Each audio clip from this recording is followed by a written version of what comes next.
So hello everyone, good afternoon सभी को। ठीक है, अभी तो मॉर्निंग है वैसे, लेकिन आधे घंटे में गुड आफ्टरनून ही हो जाने वाला है। तो ऐसे ऐसे गुड आफ्टरनून सभी को।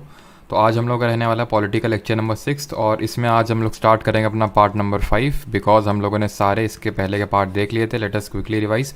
पार्ट 1 में हमने देखा था यूनियन एंड इट्स टेरिटरी यानी संघ व उसके राज्य क्षेत्र। पार्ट 2 में हमने देखा था सिटीजनशिप यानी कि नागरिकता। पार्ट 3 में हमने देखा था फंडामेंटल राइट्स यानी कि मौलिक अधिकार, जो हमने यूएसए से लिए थे। अच्छा जल्दी से बताइए, सिंगल सिटीजनशिप यानी एकल नागरिकता हमने कहाँ से लिया था? ठीक है, यूएसए से हमने और क्या क्या लिया था आपको रिवाइज करना जल्दी से, जैसे इंडिपेंडेंस और जुडिशियल यानी न्यायपालिका की स्वतंत्रता, और जो जुडिशियल रिव्यू है यानी न्यायपालिका जो हमारी रिव्यू कर सकती है वो। प्लस हमने लिया था ऑफिस ऑफ वाइस प्रेसिडेंट, जो आज के इस लेक्चर हम लोग देखने वाले हैं। प्लस हम लोगों ने लिया था रिमूवल ऑफ प्रेसिडेंट, जो हमारे राष्ट्रपति का एक तरह से महाभियोग की प्रक्रिया होती है वो, और रिमूवल ऑफ जो जजेस लिया था। ठीक है, ये सारी चीज़ें जो हमने ली थी यूएसए के कॉन्स्टिट्यूशन से। अब फिर हमने पार्ट नंबर 4 में देखा था कल, पार्ट नंबर 4 और पार्ट नंबर 4A देखा था, भाग नंबर 4 और 4 का। पार्ट 4 बात करता है आपकी डीपीएसपी यानी कि राज्य के नीति निर्देशक सिद्धांत यानी directive principle of state policy, जो कि आर्टिकल नंबर 36 से लेके 51 तक थे, और जिसको हमने लिया था आयरलैंड के कॉन्स्टिट्यूशन से। और पार्ट नंबर 4A में फाइनली हमने देखा था मौलिक कर्तव्य यानी फंडामेंटल ड्यूटी, जो आर्टिकल नंबर 51A में है, और टोटल 11 फंडामेंटल ड्यूटीज़ हैं जो कि हमने सरदार सोरेन सिंह कमेटी की रिकमेंडेशंस पे ऐड की थी। 42nd अमेंडमेंट से हमने इनको अपने कॉन्स्टिट्यूशन में ऐड किया था। ये सारी चीज़ें यहाँ तक हम लोग देख चुके हैं। आज के इस लेक्चर हमें देखना है पार्ट 5, जो कि आता है यूनियन। पार्ट 5 में बहुत सारी चीज़ें आती हैं, पार्ट 5 बहुत बड़ा है। ठीक है, इसमें आपका प्रेसिडेंट वाइस प्रेसिडेंट पढ़ेंगे, फिर कल के लेक्चर में prime minister council of minister पढ़ेंगे, फिर हम लोग पूरा पार्लियामेंट चैप्टर देखेंगे, फिर उसके बाद सुप्रीम कोर्ट भी आपका पार्ट नंबर 5 में आता है। तो ये सारी चीज़ें आपकी पार्ट नंबर 5 के तहत ही आती हैं। तो आप ये मत समझिएगा कि पार्ट नंबर 5 सिर्फ यहीं तक है, मतलब जो आज के लेक्चर में करने वाले हैं सिर्फ पार्ट नंबर 5 का मतलब वही है। तो पार्ट नंबर 5 में काफ़ी सारी चीज़ें हैं, उसमें से जो पहला एक तरह से हम पार्ट बोल सकते हैं पार्ट नंबर 5 में, वो है हमारा यूनियन एग्जीक्यूटिव, संघ कार्यपालिका बोल सकते हैं, जो आर्टिकल नंबर 52 से स्टार्ट होता है और 78 आर्टिकल नंबर तक जाता है। 52 से शुरू होता है और 78 तक जाता है। और आज के इस लेक्चर में आप ये मान सकते हो कि आज हम लोग रफली 72 तक देखने वाले हैं, और या फिर 73 तक देखने वाले हैं, और कल से हम लोग 74 स्टार्ट करेंगे। यानी आज हम प्राइमरली पढ़ने वाले हैं अपने राष्ट्रपति और उपराष्ट्रपति के बारे में। लेकिन एग्जीक्यूटिव ये टर्म क्या होता है, पहले मैं आपको इसके बारे में बताता हूँ, व्हाट इज़ दिस एग्जीक्यूटिव। तो इसको एक्सप्लेन करने के लिए पहले मुझे आपको ये बताना होगा कि एक तरह से हमारे 3 पिलर्स ऑफ डेमोक्रेसी होते हैं। What is democracy? तो अब्राहम लिंकन ने इसके बहुत ही कायदे की डेफिनेशन दी थी, जो हमें जानने की ज़रूरत नहीं है, हमसे नहीं पूछेगा, बट फिर भी बता देता हूँ कि democracy is the government of the people, by the people and for the people. लोगों की सरकार, लोगों के द्वारा सरकार, लोगों के लिए सरकार। ठीक है, तो ये जो डेमोक्रेसी होती है इसके मेन 3 पिलर्स होते हैं। उसमें से एक होता है हमारा लेजिस्लेचर। अब पिलर्स होते हैं मतलब कि एक डिफरेंट, आप ये बोल सकते हैं कंपोनेंट होते हैं, इंग्रेडिएंट्स होते हैं, आप ये समझ सकते हैं। तो लेजिस्लेचर है एक हमारा, जिसको हम बोलते हैं हिंदी में विधायिका। ठीक है, इसको हम हिंदी में विधायिका बोलते हैं। फिर एक है हमारी एग्जीक्यूटिव, और उम्मीद करता हूँ मेरी वॉइस प्रॉपर आई होगी। ठीक है, एक बार मैं कंफर्म कर लेता हूँ। ऐसे तो एग्जीक्यूटिव, जिसको हम बोलते हैं कार्यपालिका। ठीक है, और तीसरी होती है हमारी जुडिशरी। जुडिशरी को हम हिंदी में बोलते हैं न्यायपालिका। अब ये किस तरह से इनका काम बटा हुआ है वो समझ लीजिए, बिकॉज इनके काम अलग अलग हैं। विधायिका ने लेजिस्लेचर का काम है लॉ बनाना। ठीक है, लॉ मेकर है ये। ठीक है, लॉ मेकर है, यानी कि कानून बनाने का काम है लेजिस्लेचर का। एग्जीक्यूटिव की अगर हम कार्यपालिका की अगर बात करें तो लॉ को इम्प्लीमेंट करने का काम है, यानी कि उस कानून को लागू करने का काम है। और जुडिशरी न्यायपालिका का काम है उस लॉ को रिव्यू करने का काम, यानी कि वो कानून सही बना है कि नहीं बना है, क्या वो गलत तो कानून नहीं बनाया गया है, और अगर गलत है तो उसको असंवैधानिक घोषित करना और सजा वगैरह देना, सजा का प्रावधान, ये सारा हमने जुडिशरी के ऊपर रख दिया। जैसे फॉर एग्जाम्पल एक उदाहरण देता हूँ मैं आपको कि लेजिस्लेचर हमारा विधायिका एक कानून बनाता है मोटर व्हीकल एक्ट, जिसके तहत हेलमेट ना पहनने पर 1000 रुपये का जुर्माना है। ठीक है, ये सिर्फ काम लेजिस्लेचर का है। अब इसके आगे का काम एग्जीक्यूटिव करेगा, कार्यपालिका करेगा। किस तरह करेगा? उस लॉ को एग्जीक्यूट करके हमारे रोड्स में ट्रैफिक पुलिस के जो पर्सनल्स हैं वो खड़े रहते हैं, उस चीज़ को देखेंगे कि क्या आप उस लॉ को फॉलो कर रहे हैं कि नहीं, क्या आपने हेलमेट पहना हुआ है कि नहीं, और अगर आपने नहीं पहना हुआ है तो 1000 रुपये की पत्ती आपकी कट जाएगी, और ये पत्ती काटेगा हमारा एग्जीक्यूटिव। लेकिन ये पत्ती काटने के तो 2000 की भी काट सकता है, तो 2000 की ना काटे, इसलिए हमारा बैठा है जुडिशरी, और ताकि उसके विरुद्ध आपको न्याय मिल सके, इसलिए हमारा बैठा है जुडिशरी। आई होप बेसिक आप चीज़ें समझ पाए होंगे। तो हम किसके बारे में पढ़ने वाले हैं? एग्जीक्यूटिव के बारे में पढ़ने वाले हैं। फिर इसके अगले से अगला जो हमारा टॉपिक रहेगा, देखिए कल तो प्राइम मिनिस्टर और काउंसिल ऑफ मिनिस्टर, फिर अगला रहेगा हमारा, नहीं तो मैं कोशिश करूंगा कल ही हम लोग गवर्नर भी रख लें, क्योंकि अभी आज हम लोग प्रेसिडेंट पढ़ेंगे, राष्ट्रपति, तो राज्यपाल पढ़ना हमारे लिए समझना बहुत आसान रहेगा। बाकी मैं देखता हूँ, कल तो पीएम और काउंसिल ऑफ मिनिस्टर होने ही वाला है। फिर हम लोग का होगा पार्लियामेंट चैप्टर, जहाँ पे हम लेजिस्लेचर यानी किस तरह से कानून बनता है, ये सारी चीज़ें देखने वाले हैं। तो अब यहाँ पे बात ये आती है कि इस यूनियन एग्जीक्यूटिव का यानी कि संघ की जो कार्यपालिका होती है उसका अध्यक्ष, ये सारी चीज़ें कौन होती हैं वो अभी देखते हैं, उसका हिस्सा कौन कौन होता है। पहले मैं एक बार आपके कमेंट्स चेक कर लेता हूँ, डबल वेरीफाई कर लेता हूँ कि सारी चीज़ें सही है कि नहीं, क्योंकि कई बार ऐसा हुआ है कि मैंने पूरा लेक्चर ले लिया है और वॉइस नहीं आई है। ठीक, कानपुर में तो 20 रुपये मान जाते हैं, ऐसा तो नहीं है। चलो अब यहाँ पे आते हैं कि ये यूनियन एग्जीक्यूटिव में होता कौन कौन है, पहले ये समझ लेते हैं। Who is the part of this union executive? तो इस कार्यपालिका में आते हैं, यहाँ पे मैं लिख देता हूँ, इस कार्यपालिका में आते हैं एक हमारे, सबसे पहले आते हैं प्रेसिडेंट यानी कि देश के राष्ट्रपति, फिर दूसरे आते हैं हमारे उपराष्ट्रपति जिनको कि हम बोलते हैं वाइस प्रेसिडेंट, तीसरे आते हैं हमारे प्राइम मिनिस्टर जी, चौथे आते हैं हमारे काउंसिल ऑफ मिनिस्टर, या फिर इसी को मैं बोल सकता हूँ prime minister plus council of minister, और लास्ट आते हैं हमारे अटॉर्नी जनरल जिनको हम बोलते हैं हिंदी में महान्यायवादी, महान्यायवादी बोलते हैं। तो ये सारे लोग आते हैं यूनियन एग्जीक्यूटिव में, संघ की कार्यपालिका में, राष्ट्रपति, उपराष्ट्रपति, प्रधानमंत्री और मंत्रिपरिषद और महान्यायवादी। अगर मैं बात करूं, जब इसी तरह से हम लोग पढ़ेंगे स्टेट का एग्जीक्यूटिव यानी कि जो आपका राज्य का जो कार्यपालिका होता है उसमें आपका कौन कौन आएगा, उसमें गवर्नर आएगा यानी राज्यपाल। वहाँ पे स्टेट के केस में कोई वाइस गवर्नर जैसी पोस्ट नहीं होती है, तो ऐसा कोई वाइस गवर्नर करके कोई नहीं होगा। CM plus council of minister होगा, प्लस एडवोकेट जनरल हो जाएगा आपका, जो राज्य का होता है सबसे बड़ा एक विधि अधिकारी। ठीक है, तो सबके बारे में हम लोग पढ़ेंगे। और अगर आपने समझ लिया, मैं आपको एक चीज़ बताता हूँ, अगर आपने ये सारी चीज़ें समझ ली, प्रेसिडेंट, तो आपके लिए गवर्नर एकदम हलवा है समझना। ठीक है, अगर आपने prime minister, council of minister समझ लिया तो सीएम, काउंसिल ऑफ मिनिस्टर मुझे पढ़ाने की ज़रूरत भी नहीं है। ठीक है, अगर आपने एजी समझ लिया, महान्यायवादी, तो मुझे एडवोकेट जनरल बस मेरे लिए 1 मिनट का काम है। अगर आपने पूरा पार्लियामेंट समझ लिया कि किस तरह से लोकसभा क्या है, राज्यसभा क्या है, किस तरह से बिल पास होते हैं, तो आपके लिए स्टेट लेजिस्लेचर जो राज्य का विधानमंडल है उसको समझना अब एकदम हलवा हो जाएगा। लेजिस्लेटिव असेंबली, लेजिस्लेटिव काउंसिल, किस तरह से बिल पास होते हैं, सारी चीज़ें बहुत आसान हो जाएगा। तो इस वजह से अगर आपने यहाँ पे यूनियन यानी पार्ट 5 में बहुत ही कायदे के साथ, अटेंशन के साथ सारी चीज़ें समझ ली, तो पार्ट नंबर 6 वाली चीज़ें आपके लिए बहुत आसान हो जाने वाली है। तो ध्यान से समझिएगा। स्टार्ट करते हैं यूनियन एग्जीक्यूटिव। यूनियन एग्जीक्यूटिव 52 से स्टार्ट होता है, 78 तक जाता है, 52 से स्टार्ट होता है, और 52 नंबर जो आर्टिकल बोलता है वो यही बोलता है कि there shall be a president of India, यानी कि भारत का एक राष्ट्रपति होना चाहिए। There shall be a president of India. यहाँ पे राइटिंग पे बहुत ज़्यादा फोकस मत करिएगा कि सर राइटिंग ये वो, नोट्स आपको मिल ही जाते हैं, तो राइटिंग की उतनी चिंता है नहीं आपको यहाँ पे समझना है, क्योंकि अगर आप एक बार समझ गए तो फिर क्या आपके दिमाग में लिख जाना चाहिए वो चीज़, दिमाग में लिख गया तो फिर आप एग्ज़ाम में आराम से कर लेंगे। और अगर आपके सिर्फ राइटिंग में फोकस रखे तो राइटिंग वहाँ पे आपके पास नोट्स ले जाने की अनुमति नहीं होती है, जो आपके दिमाग में लिखा है वही आप वहाँ पे एग्जीक्यूट करेंगे। तो इस वजह से ध्यान से समझने पे फोकस करिएगा। बाकी मैं कोशिश करूँगा सारी चीज़ें जो समझने योग्य हो यहाँ पे मैं लिख दूँ। There shall be a president of India, Bharat का एक राष्ट्रपति होना चाहिए, आर्टिकल नंबर 52 बोलता है। यानी कि अब यहाँ से चालू हो रहा हमारा प्रेसिडेंट, तो पहला आर्टिकल हो गया कि भारत का एक राष्ट्रपति होना चाहिए, खत्म। लेकिन ख़त्म नहीं, इसके आगे और है। There shall be a president of India who shall be the head of union executive, यानी कि संघ की कार्यपालिका का अध्यक्ष कौन होता है, ये भी आर्टिकल 52 बोलता है, वो राष्ट्रपति होता है।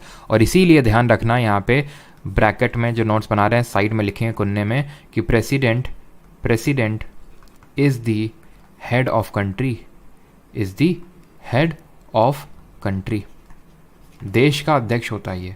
और इसी वजह से, क्योंकि कॉन्स्टिट्यूशनल टर्म्स में अगर हम देखें, संवैधानिक दर्जे से देखें, तो ये सबसे टॉप में आता है। वैसे हम क्या बोलते हैं कि भाई प्राइम मिनिस्टर टॉप पे, मोदी जी एकदम सारी पावर है। एक्चुअल में पावर तो मोदी जी के पास है, लेकिन कॉन्स्टिट्यूशनल टर्म्स में जो नंबर 1 पे आता है वो हमारी प्रेसिडेंट जी हैं, यानी द्रौपदी मुर्मू जी हैं अगर हम बोलें तो। यानी कि इसी वजह से इनको हम फर्स्ट सिटीज़न ऑफ इंडिया भी बोलते हैं। President is also known as first citizen of India.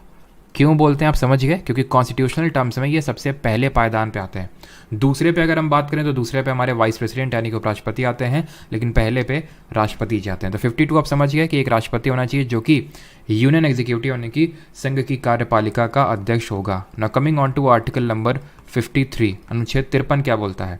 ये बोलता है कि executive power of the union, executive power of union shall vest in president, shall vest in president, यानी कि एक तरह से जो संघ की कार्यपालिका की जितनी भी शक्तियां हैं वो राष्ट्रपति में निहित होती हैं। शैल वेस्ट इन प्रेसिडेंट। सर किस किस तरह की शक्तियां इस पर निहित होती हैं जो एग्जीक्यूटिव पावर के अगर तहत हम बात करें तो आप इस तरह से ऐसे समझो कि कोई भी काम हमारी यूनियन एग्जीक्यूटिव करती है ना, तो एक्चुअल में जो, अगर मैं सिंपल टर्म्स बोलूँ ना, 2 बंदूक हैं, एक में गोली है एक्चुअल वाली बुलेट, और प्रेसिडेंट के पास बंदूक है उसमें छर्रे भरे हुए प्लास्टिक वाले, बस ऐसे समझ लो, ठीक।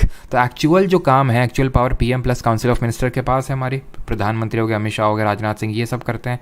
लेकिन कुछ भी काम होगा ना यूनियन का, उसमें राष्ट्रपति के साइन होंगे, यानी कि जो भी काम होगा वो राष्ट्रपति के नाम पे होगा। इसी वजह से बोलते हैं executive power of union shall vest in president. Plus यही नहीं, अभी और सुनिए, दूसरी चीज़ इसमें यह है, दैट इज़ कि he is the supreme commander of the defence forces. Supreme commander होते हैं ये हमारी of all the defence forces. तो हमारी डिफेंस फोर्सेस में कौन कौन सी फोर्सेस आती हैं? आती हैं आर्मी, नेवी एंड एयरफोर्स, ठीक है। इसमें हमारी CAPF से नहीं आती हैं, ध्यान रखना। सेंट्रल आर्म पुलिस फोर्सेज अलग होती हैं, जिसमें आपकी CISF, CRPF, ITBP, SSB ये सब आती हैं, वो आपकी CAPF के तहत आती हैं और वो मिनिस्ट्री ऑफ होम अफेयर्स के अंडर आती हैं। लेकिन इंडियन आर्मी, नेवी, एयरफोर्स की बात करें, मिनिस्ट्री ऑफ डिफेंस के तहत आती हैं। तो आर्टिकल 53 आप समझ गए। अब आइए आर्टिकल नंबर 54 क्या बोलता है? ये बोलता है president is elected by a electoral college. यहाँ पे मैं लिखता हूँ इस आर्टिकल नंबर 54 को, क्योंकि ये है बहुत इंपॉर्टेंट और यहाँ से क्वेश्चन बनता है बहुत तगड़ा वाला, जिसमें कि लोग हो जाते हैं कंफ्यूज। प्रेसिडेंट इज़ क्या इलेक्शन के बारे में दिया हुआ है, प्रेसिडेंट के इलेक्शन के बारे में दिया हुआ है। और यहाँ पे चिंता ना करिए, मैं आपको जिस तरह कल मैंने आपको DPSP फंडामेंटल ड्यूटी ट्रिक के साथ याद करवा दी थी, जिसका टेस्ट मैं अगेन इस लेक्चर के लास्ट में लेने वाला हूँ कि आपको कितनी चीज़ें याद रहीं कितनी, बिकॉज रिवीजन बहुत इंपॉर्टेंट है। ना सिर्फ रिवीजन बल्कि multiple revision is the key. अगर आपको SSC के GK को तोड़ना है तो आपको मल्टीपल रिवीजन करना होगा। ये चीज़ आपने देखी होगी जब मैं आपको PYQ सीरीज़ करवाता हूँ वहाँ पे भी, और यहाँ पे भी आप देखेंगे, क्योंकि अभी तो उतनी ज़्यादा चीज़ें हुई नहीं थी, अब धीरे धीरे चीज़ें हो रही हैं, तो मैं मल्टीपल रिवीजन आपको करवाने वाला हूँ, ठीक है, ध्यान रखिएगा इस चीज़ को। तो यहाँ पे प्रेसिडेंट के इलेक्शन के बारे में दिया हुआ है, तो इसके जो आपके आर्टिकल हैं वो मैं आपको ट्रिक के साथ याद करवा दूंगा, इंग्लिश में भी हिंदी में, चिंता ना करिए, अभी सिर्फ समझने पे फोकस करिए, ठीक है। तो प्रेसिडेंट इज़ इलेक्टेड, तो इलेक्शन ऑफ प्रेसिडेंट दिया है इसमें, तो president is elected by a electoral college, ठीक है, इलेक्टोरल कॉलेज। ये इलेक्टोरल कॉलेज क्या होता है? ये होता है कि कौन कौन इसके इलेक्शन में हिस्सा लेता है, बस ख़त्म। अब कौन लेता है वो इम्पॉर्टेंट है, इसके लिए सिर्फ एक चीज़ यहाँ पे लिखूँगा और समझ जाना सारी चीज़ें। है तो सिंपल सा, लेकिन फिर भी कन्फ्यूज़न बहुत क्रिएट हो जाएगा आपके मन में। इलेक्टेड ब्रैकेट में लिखा MPs और प्लस MLAs, ख़त्म। ये फॉर्मूला मैंने आपको दिया। वैसे अगर आप एक्चुअल में कॉन्स्टिट्यूशन में पढ़ोगे तो बहुत लंबा चौड़ा सा दिया हुआ, लेकिन ये मैंने सिंपल आपको इतना याद करने के लिए बोल दिया ताकि अगर आप ये अपने दिमाग में इम्प्रिंट कर लेंगे तो आपका क्वेश्चन गलत नहीं होगा। लेकिन अगर मैं सिर्फ आपको इतना कह के दे के छोड़ दूँ तो अभी आप गलत कर देंगे, जब तक मैं आपको इसको समझाऊंगा नहीं। समझो, MP का मतलब क्या होता है? मेंबर ऑफ पार्लियामेंट, सांसद।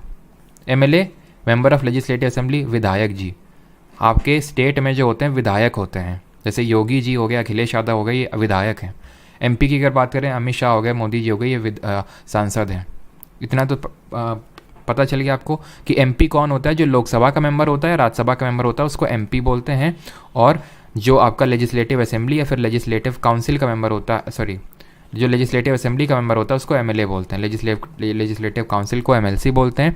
अब यहाँ पे मैंने लेजिस्लेटिव काउंसिल को काट दिया सॉरी बोल के, तो आपको ये समझ जाना चाहिए कि लेजिस्लेटिव काउंसिल के मेंबर इसमें हिस्सा नहीं लेते हैं। इसके पीछे का लॉजिक समझ लो, कैसे इसको याद रखोगे कि लेजिस्लेटिव काउंसिल विधान परिषद के लोग इसमें हिस्सा नहीं लेते हैं, क्योंकि सारे राज्यों में, भारत के सारे राज्य जो 28 के 28 राज्य हैं, उनमें लेजिस्लेटिव काउंसिल नहीं है, मात्र 6 में है। तो इसलिए ताकि यूनिफॉर्मिटी रहे रिप्रेजेंटेशन में और पैरिटी रहे बिटवीन दी स्टेट, इसलिए हमने एमएलसी को रखा ही नहीं है प्रेसिडेंट के चुनाव में। पहली बात क्लियर हो गया। तो एमएलसी लिखा है, यहाँ पे नहीं लिखा। अब यहाँ पे एमपी लोकसभा में हो सकते हैं, राज्यसभा में, और एमपी दो तरह के हो सकते हैं, या तो इलेक्टेड हो सकते हैं, या तो निर्वाचित हो सकते हैं, या तो नॉमिनेटेड हो सकते हैं, यानी कि नामित हो सकते हैं। अब मुझे बताइए लोकसभा में कितने नामित सदस्य होते हैं? आंसर है 0, क्योंकि 2 एंग्लो इंडियन पहले प्रेसिडेंट नॉमिनेट करता था, जो कि अब वो प्रथा को ख़त्म किया जा चुका है कि अब लोकसभा में एक भी मेंबर कोई भी नॉमिनेटेड नहीं रहता है। राज्यसभा में अगर हम बात करें तो कितने मेंबर्स नॉमिनेटेड रहते हैं? 12 मेंबर नॉमिनेटेड रहते हैं। ये हम लोगों ने अभी पढ़ा नहीं है, ये हम आगे जो पार्लियामेंट चैप्टर पढ़ेंगे तो उसमें देखेंगे कि जो हमारा राष्ट्रपति होता है वो 12 मेंबर्स को नॉमिनेट करता है। कुछ फील्ड हैं जैसे कि literature, science, art, social service, ठीक है, तो उनमें नॉमिनेट करता है, वो हम पार्लियामेंट चैप्टर में पढ़ेंगे। तो ये हमारे कुछ इलेक्टेड मेंबर होते हैं जो चुन के आते हैं, और कुछ नॉमिनेट होते हैं। तो नॉमिनेटेड हमारे कहाँ पे? राज्यसभा में। ऐसे ही एमएलए के केस में अगर हम बात करें तो पहले इसमें भी हमारा एक एंग्लो इंडियन को गवर्नर नॉमिनेट करता था लेजिस्लेटिव असेंबली में, जिस प्रथा को अभी ख़त्म किया जा चुका है। यानी कि हमारे 2 तरह के मेंबर होते हैं, चाहे हम बात करें सांसद में या फिर लेजिस्लेटिव असेंबली में, इलेक्टेड और नॉमिनेटेड। एमएलए में के केस में नहीं, लेजिस्लेटिव असेंबली केस में अब ख़त्म हो चुका है, सिर्फ राज्यसभा में ही नॉमिनेटेड मेंबर बचे हैं। तो यानी कि मैं आपको इतना सब लंबा चौड़ा ये सारी चीज़ें इसलिए बता रहा हूँ ताकि मैं आपको ये समझा सकूँ कि प्रेसिडेंट के इलेक्शन में नॉमिनेटेड मेंबर हिस्सा नहीं लेते हैं। Nominated members do not take part in the election of president. Clear है ये सारी चीज़ सभी को? लेजिस्लेटिव काउंसिल के मेंबर्स हिस्सा नहीं लेंगे और नॉमिनेटेड वाले हिस्सा नहीं लेंगे। इलेक्टेड एमपीज प्लस एमएलएज, ये बात करता है 54। 55 पे आते हैं क्योंकि इंपॉर्टेंट था इसलिए मैंने इसमें इतना जोर दिया। अब यहाँ पे 55 मैं अलग से लिखता हूँ। इसमें दिया हुआ आपका manner of election, manner of election यानी कि चुनाव का तरीका दिया हुआ है, राष्ट्रपति किस तरीके से चुना जाएगा ये यहाँ पे दिया है। अब किस किस तरीके हैं वो यहाँ पे समझिए। सबसे पहला जो तरीका है वो तो है कि इनडायरेक्ट इलेक्शन होगा, यानी कि अप्रत्यक्ष रूप से चुना जाएगा। 2 तरह के हमारे इलेक्शन होते हैं पॉलिटी में, एक होता है डायरेक्ट और दूसरा होता है indirect. Direct and indirect. Direct वो होता है जहाँ पे लोग डायरेक्टली वोट करते हैं, ठीक है, यानी कि डायरेक्टली बाई द पीपल। जैसे फॉर एग्जांपल अगले साल लोकसभा के चुनाव होने वाले हैं, हम लोग जाके डायरेक्टली पोलिंग बूथ पे जाके वोट डालेंगे, तो लोकसभा में डायरेक्ट वोटिंग हो रही है। लेकिन राज्यसभा हो गया, प्रेसिडेंट हो गया, वाइस प्रेसिडेंट हो गया, इन सभी के लिए इनडायरेक्ट इलेक्शन होता है, यानी इसको हम बोलते हैं अप्रत्यक्ष चुनाव, जहाँ पे हमारे चुने गए रिप्रेजेंटेटिव्स, हमारे द्वारा जो इलेक्टेड रिप्रेजेंटेटिव हैं वो चुन के भेजते हैं, उसको हम बोलते हैं अप्रत्यक्ष रूप से चुनाव। क्या हम डायरेक्टली प्रेसिडेंट के इलेक्शन में वोट देते हैं? अभी द्रौपदी मुर्मू जी का हुआ था कि हमने डायरेक्टली वोट जाके वोट दिया था? नहीं, जो हमारे द्वारा चुने गए प्रतिनिधि थे हमारे, उन्होंने वोट दिया था, जिसमें कि हमारे आते हैं एमपीज़ और एमएलएस, कैसे? इलेक्टेड वाले। दूसरा है कि इनको चुना जाएगा प्रोपोर्शनल रिप्रेजेंटेशन, ठीक है, प्रोपोर्शनल रिप्रेजेंटेशन जिसको बोलते हैं आनुपातिक प्रतिनिधित्व, प्लस सिंगल ट्रांसफरेबल वोट यानी कि एकल संक्रमणीय मत। इसको मैं समझाऊंगा लेकिन लास्ट में समझाऊंगा, बिकॉज अभी मैं चाहता हूँ कि फ्लो एकदम टूटे, क्योंकि यहाँ पे पूरा कभी आपसे नहीं पूछेगा भाई हमें समझाओ proportional representation plus STV single transferable vote होता क्या है। समझेंगे हम लोग लेकिन वो आपसे पूछेगा नहीं, इसलिए अभी इसको यहीं पे होल्ड करके रखिए कि ये एक मैनर ऑफ इलेक्शन होता है, ठीक है। और तीसरा यहाँ पे याद रखना है by secret ballot. Secret ballot का मतलब क्या होता है? सीक्रेट बैलेट का मतलब होता है कि किसी को दिखाना नहीं होता है कि हम किसको वोट दे रहे हैं। तो सर बाकी किसी भी चुनाव में तो दिखाना नहीं होता है, दिखाना होता है।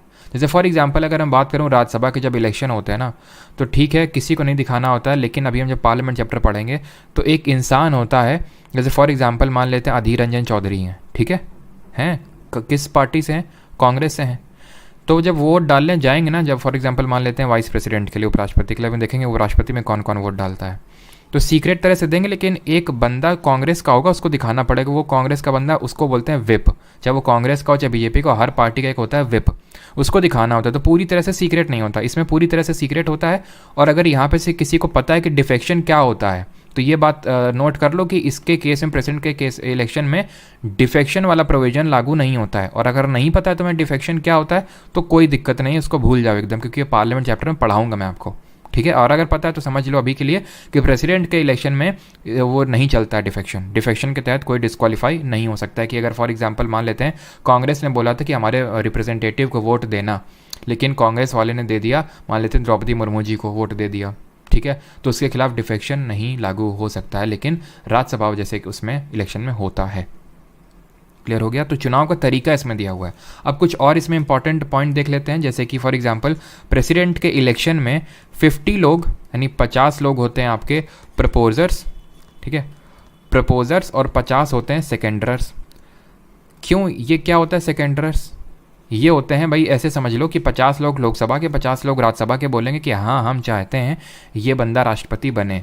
तो ये एक तरह की योग्यता होती है किसी के लिए राष्ट्रपति पद का चुनाव लड़ने के लिए। क्योंकि अभी हम देखेंगे योग्यताओं में जब हम पढ़ेंगे तो उसमें देखेंगे भारत का नागरिक होना चाहिए, 35 साल की उम्र होनी चाहिए, और लोकसभा का सदस्य चुने जाने योग्य होना चाहिए भी देखेंगे। तो ये तो बहुत आसान है, कोई भी जाके 35 साल से ऊपर बोल सकता है कि हमें प्रेसिडेंट का चुनाव लड़ना है, तो बिल्कुल बोल सकता है। लेकिन बेटा 50 सांसद लेके आओ, मतलब लोकसभा से सांसद लेके आओ, 50 राज्यसभा से लेके आओ। अगर वो बोल देंगे कि हाँ भाई हम चाहते हैं कि मुन्नू जी हमारे अगले राष्ट्रपति पद का चुनाव लड़ सकते हैं, चुनाव लड़ने की बात हो रही है, ठीक है, तो चुनाव लड़ सकते हैं, तो हाँ आप भी खड़े हो सकते हैं। लेकिन ध्यान रखिएगा जमानत जब्त हो जाएगी अगर कायदे के कोटा नहीं सिक्योर किया। कोटा क्या होता है? कोटा यानी मिनिमम वोट जो आपको रिक्वायर्ड है उतना जीतने के लिए। ये तो खैर कोटा हो गया जो जीतने के लिए, लेकिन अगर आपने मिनिमम वोट नहीं एक्वायर किया तो आपकी जमानत जब्त हो जाएगी। और जमानत कितनी रुपए होती है? चाहे प्रेसिडेंट हो चाहे वाइस प्रेसिडेंट हो, दोनों के लिए 15,000 रुपये की जमानत वो होती है, ठीक है। अगर आपने मिनिमम वोट सिक्योर नहीं किए तो जमानत भी जब्त। तो यहाँ पे कोटा होता है इतना वोट अगर कोई लाएगा तभी उसकी जीत होगी। Total votes upon number of candidate, number of candidate कितने हैं +1 ये होता है कोटा। और ताकि सारे स्टेट में, क्योंकि अब हमें पता है, नहीं पता है हमें अभी नहीं पता है कि लोकसभा और राज्यसभा में, पता चलेगा जब मैं प्रेसिडेंट अब आपको पार्लियामेंट चैप्टर पढ़ाऊंगा कि इक्वल रिप्रेजेंटेशन नहीं है। लोकसभा में सबसे ज़्यादा अगर हम बात करें तो यूपी से लोग आते हैं, राज्यसभा में सबसे ज़्यादा यूपी से, है ना। और सिक्किम जैसे फॉर एग्जांपल अगर मैं बात करूँ राज्यसभा में 31 लोग यूपी से, सिक्किम से मात्र 1 लोग। तो ताकि इस तरह की क्योंकि इक्वल रिप्रेजेंटेशन नहीं है स्टेट्स का राज्यसभा में और लोकसभा में, इसलिए पैरिटी मेंटेन करने के लिए हम क्या करते हैं, वैल्यू ऑफ वोट कैलकुलेट करते हैं। सबसे पहले value of vote of all MLAs, यानी कि एक एमएलए की वैल्यू ऑफ वोट कितना होता है, तो उसको कैलकुलेट करने के लिए हम क्या करते हैं, एक फॉर्मूला है टोटल पॉपुलेशन ऑफ स्टेट। इसमें बहुत ज़्यादा जोर नहीं देना, थोड़ा सा समझ लो, बहुत ज़्यादा इससे क्वेश्चन कभी मैंने देखा नहीं है, लेकिन पूछ सकता है आपसे, ठीक है। क्योंकि अभी इसने सिविल सर्विसेज का जो पेपर हुआ था अभी 2023 वाला, उसमें पूछा था इस पे क्वेश्चन। तो मैं ये नहीं बोल रहा हूँ कि सिविल सर्विसेज में पूछा तो इसलिए एसएससी में पूछ लेगा, लेकिन बाई चांस अगर आ गया तो एटलीस्ट कुछ तो आपको याद तो रहेगा कि आपको एलिमिनेट कैसे करना है। तो बहुत ज़्यादा जोर मत डालो अपने दिमाग पर, लेकिन समझ लो इसको, मैं समझा देता हूँ।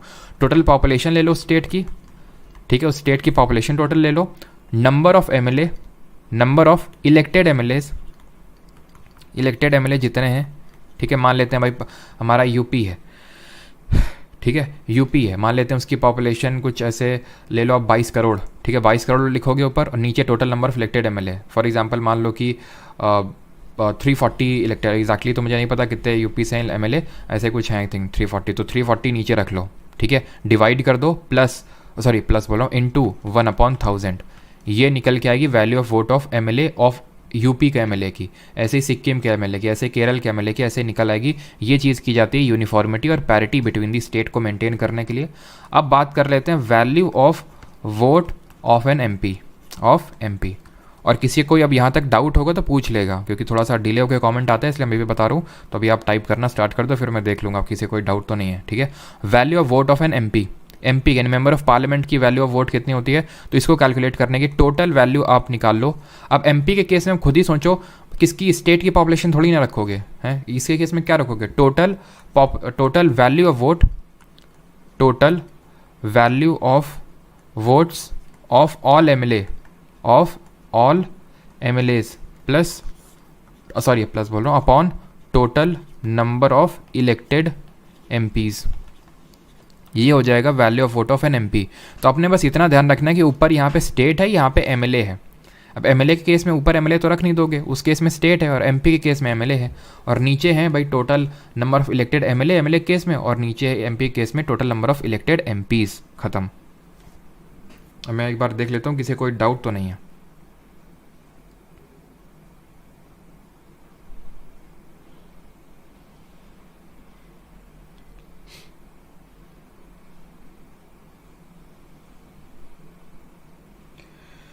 चलिए नो सर क्लियर है। हाँ और एक चीज़ ध्यान रखना, ये मत सोचना कि यहाँ पे मैंने 1/1000 मतलब लिखा है और यहाँ पे लिखना भूल गया हूँ, यहाँ पे होता ही नहीं है, ठीक है, यहाँ पे 1/1000 नहीं करते हम। ओके 405 ml, ओके लाइक करो sir. Sir difference between M N M L and M P, ये अभी तक मैं क्या कर रहा था यहाँ पे, ये अभी तक मैं कर क्या रहा था यहाँ पे? जमानत क्या है सर? जमानत मतलब है कि आपको इतने रुपए जमा करने हैं, मतलब इसलिए जैसे कि जब कोई भी चुनाव होता है, किसी भी चीज़ का चुनाव, चाहे पंचायत का हो गया चाहे लोकसभा का, तो हर किसी से एक जमानत इतना पैसा जमा करो, ठीक है। ये इसलिए किया था ताकि जो नॉन सीरियस एकदम है उनको दूर किया जा सके, हटाया जा सके। फॉर एग्जांपल मेरा मन है कि मुझे चुनाव लड़ना है पंचायत का, मैं पहुंच गया भाई इलेक्शन स्टेट इलेक्शन कमीशन के पास, हमको भी एक सिंबल दे दो, तो ये भी दे दो। स्टेट के रिसोर्सेज खर्च हो रहे हैं ना, अब पता चला तुम नॉन सीरियस, तुमको कोई मतलब ही नहीं, देख लेते हैं चुनाव लड़के, अब तुमसे हम बोल देंगे बेटा 10,000 रुपये जमा करो, अगर नहीं इतने वोट किए तुमने सिक्योर तो तुम्हारे पैसे कम रख लेंगे, तो कम से कम 2 बार सोचोगे तो खड़े होने से पहले। प्रपोजल होगा यूंगी, मैंने आपको बता दिया, आप ऐसे समझ लो 50 लोग लोकसभा से, 50 राज्यसभा से कि 50 लोगों ने बोला कि भाई हाँ ये होना चाहिए, और 50 प्लस 50 लोगों ने और इन 50 लोगों को सपोर्ट किया कि हाँ ये हम चाहते हैं कि ये प्रेसिडेंट का इलेक्शन लड़े।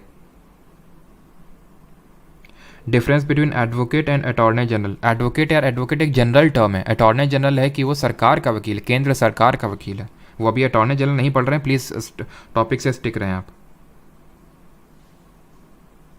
उमेश किस चीज़ का आपको एग्जाम्पल चाहिए? एमएलसी क्या होता है? एमएलसी 6 राज्यों में लेजिस्लेटिव काउंसिल विधान परिषद है, वहाँ के सदस्यों को एमएलसी बोलते हैं, स्टेट लेजिस्लेचर में पढ़ेंगे।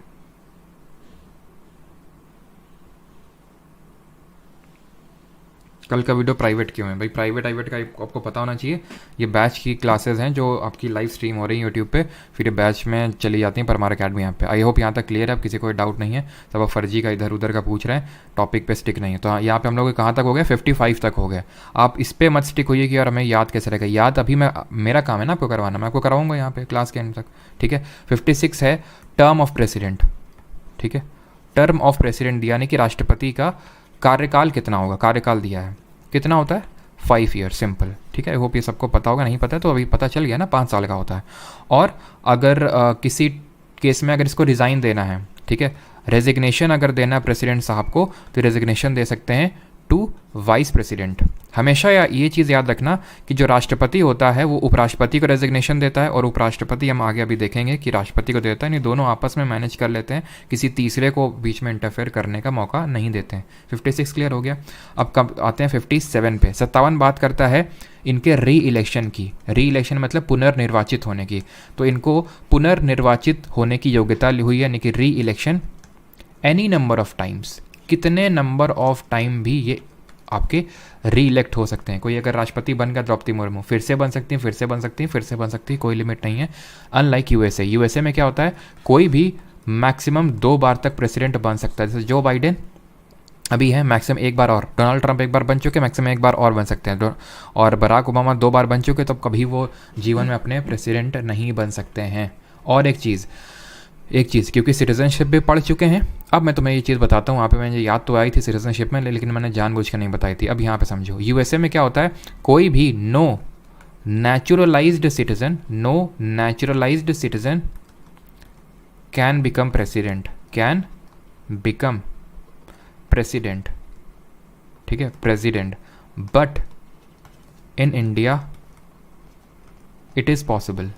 क्या पॉसिबल है? कि कोई भी नेचुरलाइज सिटीजन इंडिया में प्रेसिडेंट बन सकता है। Who is a naturalize citizen? I hope आपको एक पता है कि कौन नेचुरलाइज सिटीजन होता है, ये मैंने आपको पहले बता चुका हूँ सिटीजनशिप वाले चैप्टर में कि who is a naturalize citizen. Neutralise citizen वो होता है जो एक तरह से इंडियन ओरिजिन का नहीं है। एक तो मैंने बताया था कि एक इंडियन ओरिजिन का है, वो बाई रजिस्ट्रेशन सिटीजनशिप ले सकता है 7 साल, याद है 7 साल भारत में रहना होगा, और बाई नेचुरलाइजेशन कोई ले सकता है अगर वो कितने साल रहे, जरा कमेंट बताओ। मैंने आपको बताया था 12 साल बताया था, और उसमें से 1 साल तो प्रीसीडिंग ईयर में पूरा रहा हो, और पिछले 14 में से 11 साल, यानी घुमा फिरा के 12 साल वो रहा हो, उसको बोलते हैं नेचुरलाइज सिटीजन। तो भी इंडिया में प्रेसिडेंट बन सकता है, लेकिन यूएसए में नहीं, ठीक।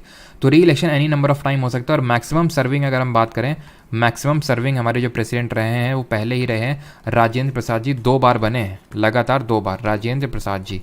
इसी तरह हमारे जो पहले देश के उपराष्ट्रपति थे सर्वपल्ली राधाकृष्णन, वो भी लगातार 2 बार तक वाइस प्रेसिडेंट रहे थे। तो ये थोड़ा सा ईजी है याद करना। फिर अगर हम बोलो तो 58 पे आते हैं, तो 58 पे अब यहाँ इनकी आती है क्वालिफिकेशन, यानी कि इनकी योग्यता क्या होनी चाहिए। तो योग्यताएं भी इनकी जल्दी से देख लेते हैं। अगर आपको प्रेसिडेंट बनना है तो सबसे पहले किसी भी कॉन्स्टिट्यूशनल पोजीशन में आपको जाना है तो सिटीजन ऑफ इंडिया होने चाहिए आप, यानी कि भारत के नागरिक होने चाहिए। दूसरा ये है कि आपकी जो एज है वो होनी चाहिए मिनिमम 35 ईयर्स, यानी कि न्यूनतम 35 साल तो आपकी उम्र होनी ही चाहिए। तीसरा है आपकी, और क्योंकि अभी हम लोग चलिए वाइस प्रेसिडेंट भी नहीं पढ़ा है, गवर्नर भी नहीं पढ़ा है, लेकिन बता देते हैं आपको, इतना तो पता है कि वहाँ पे भी 35 साल ही है। ठीक है, खैर इसके लिए 35 साल हो गई। और अब यहाँ पे जो तीसरी लिख रहा हूँ ये सबसे इंपॉर्टेंट है, जिस पे क्वेश्चन घुमा के पूछता है। ये सबको पता होता है, ये भी ऑलमोस्ट सबको पता होता है, ये इस पे सब ज़्यादातर लोग घूम जाते हैं। And that is he should be qualified to be appointed as a member of lower house of the session, that is Lok Sabha, यानी लोकसभा का सदस्य चुने जाने योग्य होना चाहिए। सर समझे नहीं इसका मतलब क्या है? ऐसे समझ लो कि जो हमारे कॉन्स्टिट्यूशन बनवा रहे थे वो थोड़ा आलस कर गए यहाँ पे आते आते। उन्होंने सोचा क्यों हम ये चीज़ लिखें कि उसको ये नहीं होना, उसको ये होना है, एक लाइन ऐड कर देते हैं कि he should be qualified as a member of Lok Sabha, यानी कि लोकसभा का सदस्य चुने जाने योग्य होना चाहिए। तो अपने आप ये लोग खुद जाके देखेंगे कि लोकसभा का सदस्य चुनने के लिए क्या क्या योग्यताएँ चाहिए। तो क्यों फालतू में उनको यहाँ पर लिखें, क्यों फालतू में पन्ना वेस्ट करें, सीधे एक लाइन ऐड करो, बात खत्म करो।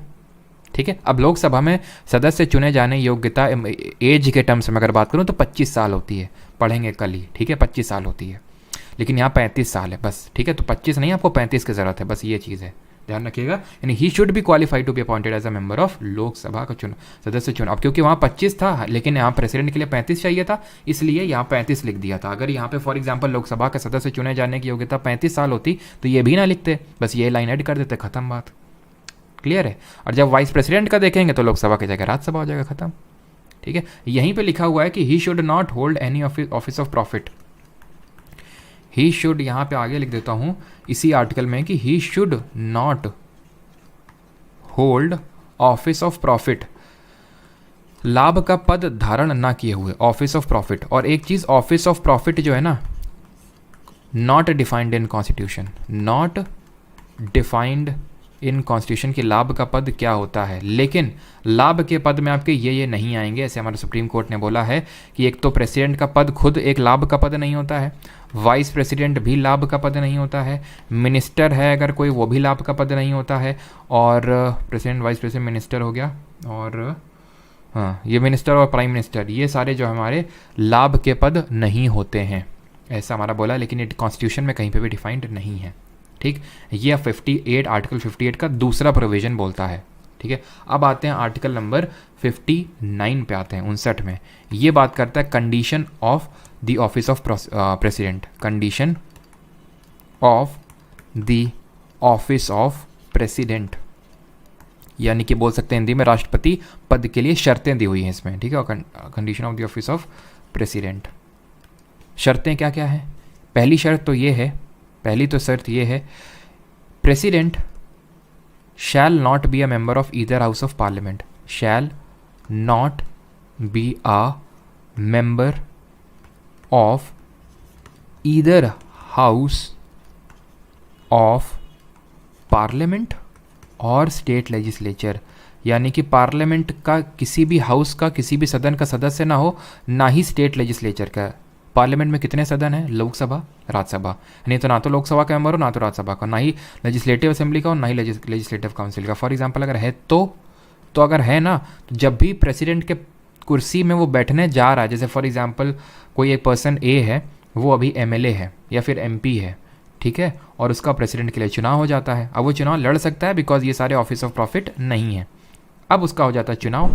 अब अगर चुनाव हो जाता है ना, तो उसको एक काम करना पड़ेगा कि उसको जो भी जिस भी हाउस की मेंबरशिप है, एमएलए है, एमपी है, उसको वो त्यागनी होगी। He should deem to have vacated his seat before being appointed to as a, या फिर before being elected as a for the office of president, यानी प्रेसिडेंट के ऑफिस में जाने से पहले उसको वो सीट वेकेट करनी होगी। मैंने घुमा फिरा के आपको सारी चीज़ें बता दी हैं। अब आते हैं इसका प्रोविज़न नंबर 2 क्या है। प्रोविज़न नंबर इसमें एक चीज़ वो है कि जो एमोल्यूमेंट हैं इसके, यानी कि एक तरह से बोल सकते हैं जो भत्ते हैं, जो सैलरी है, एमोल्यूमेंट एंड अलाउंसेज जो हैं, shall not be diminished during his term of, ठीक है, shall not be diminished during his term, diminished during his term. यानी कि फॉर एग्जांपल मान लेते हैं द्रौपदी मुर्मू जब आई तो उनकी प्रेसिडेंट की सैलरी, प्रेसिडेंट के लिए सैलरी हुआ करती थी, तब उनकी पहले मंथ में सैलरी बनी मान लेते हैं 1.5 लाख, ठीक है। फिर मान लेते हैं कि उन्होंने कुछ ऐसे डिसीजंस लिए जो मोदी जी को पसंद नहीं है, तो उन्होंने सैलरी करके घटा कर दी 1 लाख, तो वो काम नहीं हो सकता है। अब इसको हमारे कॉन्स्टिट्यूशन ने किस तरह से इंश्योर किया है वो हम देखेंगे पार्लियामेंट चैप्टर में जब बजट पढ़ेंगे। बजट के 2 कंपोनेंट होते हैं, उसमें होता है charged expenditure, consolidated fund of India होता है, भारत की संचित निधि, जो जहाँ टैक्स वैक्स का पैसा आता है जिससे सब लोगों की सैलरी एक तरह से जाती है। उसमें होता है एक चार्ज एक्सपेंडिचर, उसको वोट किया ही नहीं जा सकता, यानी कि उन लोगों की सैलरी कम की ही नहीं जा सकती। तो 59 में एक तरह से condition of office of president दी हुई है। अब आते हैं आर्टिकल नंबर 60 में, बहुत आसान है। इसमें दिया हुआ है ओथ, यानी कि शपथ। ओथ दिलाता कौन है? CJI, chief justice of India. और अगर ये नहीं होगा तो कोई अदर सीनियर मोस्ट जो जज है वो दिलाएगा। और ओथ किसको दिलाएगा? प्रेसिडेंट को। अब ऐसा नहीं, फॉर एग्जाम्पल मान लेते हैं होता क्या है, वैकेशन ऑफ, अगर हम ऑफिस की बात करें तो राष्ट्रपति की जो सीट है वो किस तरह से खाली हो सकती है? एक तो उसका टेन्योर पूरा हो गया 5 साल का, या फिर मान लेते हैं डेथ हो गई, कुछ उस तरह से हो गया।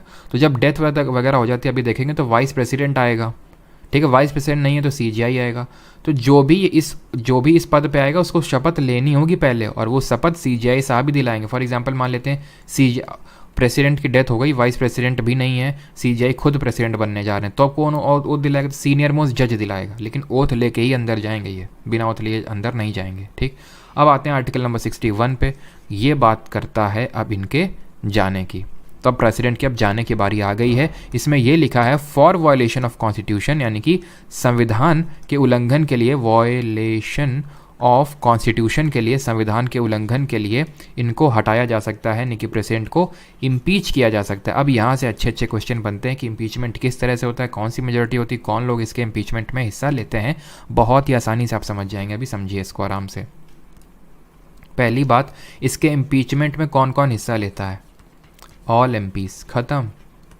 2 वर्ड का खेल है, बस 2 वर्ड का। अब जब मैंने ऑल बोल दिया तो इसमें इलेक्टेड भी आ गए, नॉमिनेटेड भी आ गए।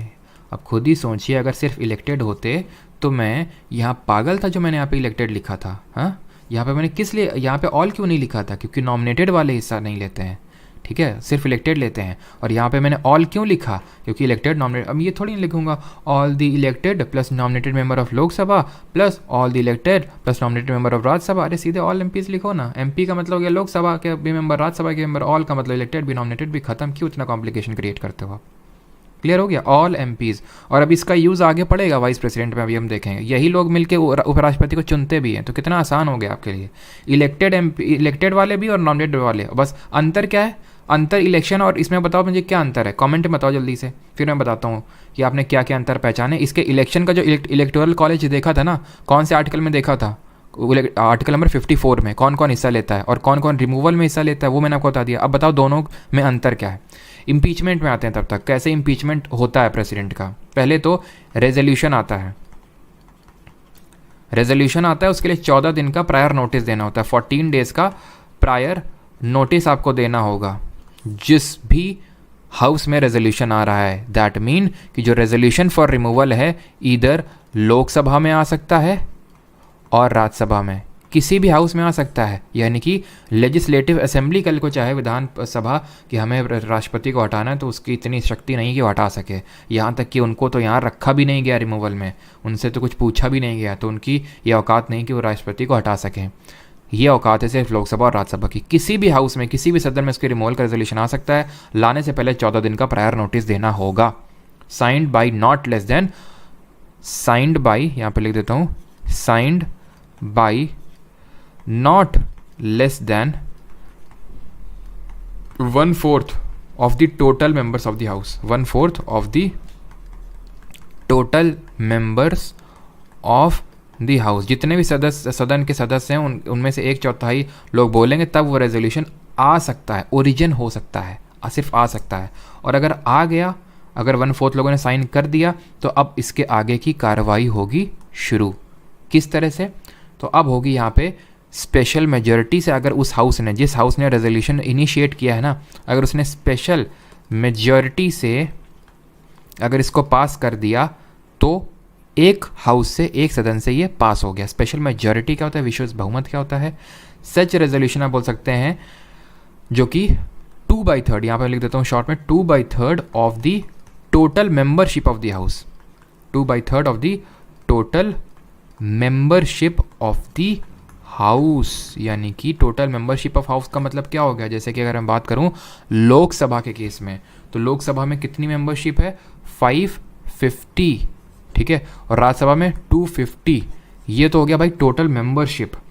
अभी एक तरह की और मेजॉरिटी होती है, वो हम वाइस प्रेसिडेंट के केस में देखेंगे, लेकिन स्पेशल मेजॉरिटी आप समझ गए क्या होती है। तो इससे एक सदन ने पास कर दिया, ठीक है, और यहीं पे मैं शॉर्ट में लिख दूँ, ये फिर दूसरे सदन में जाता है।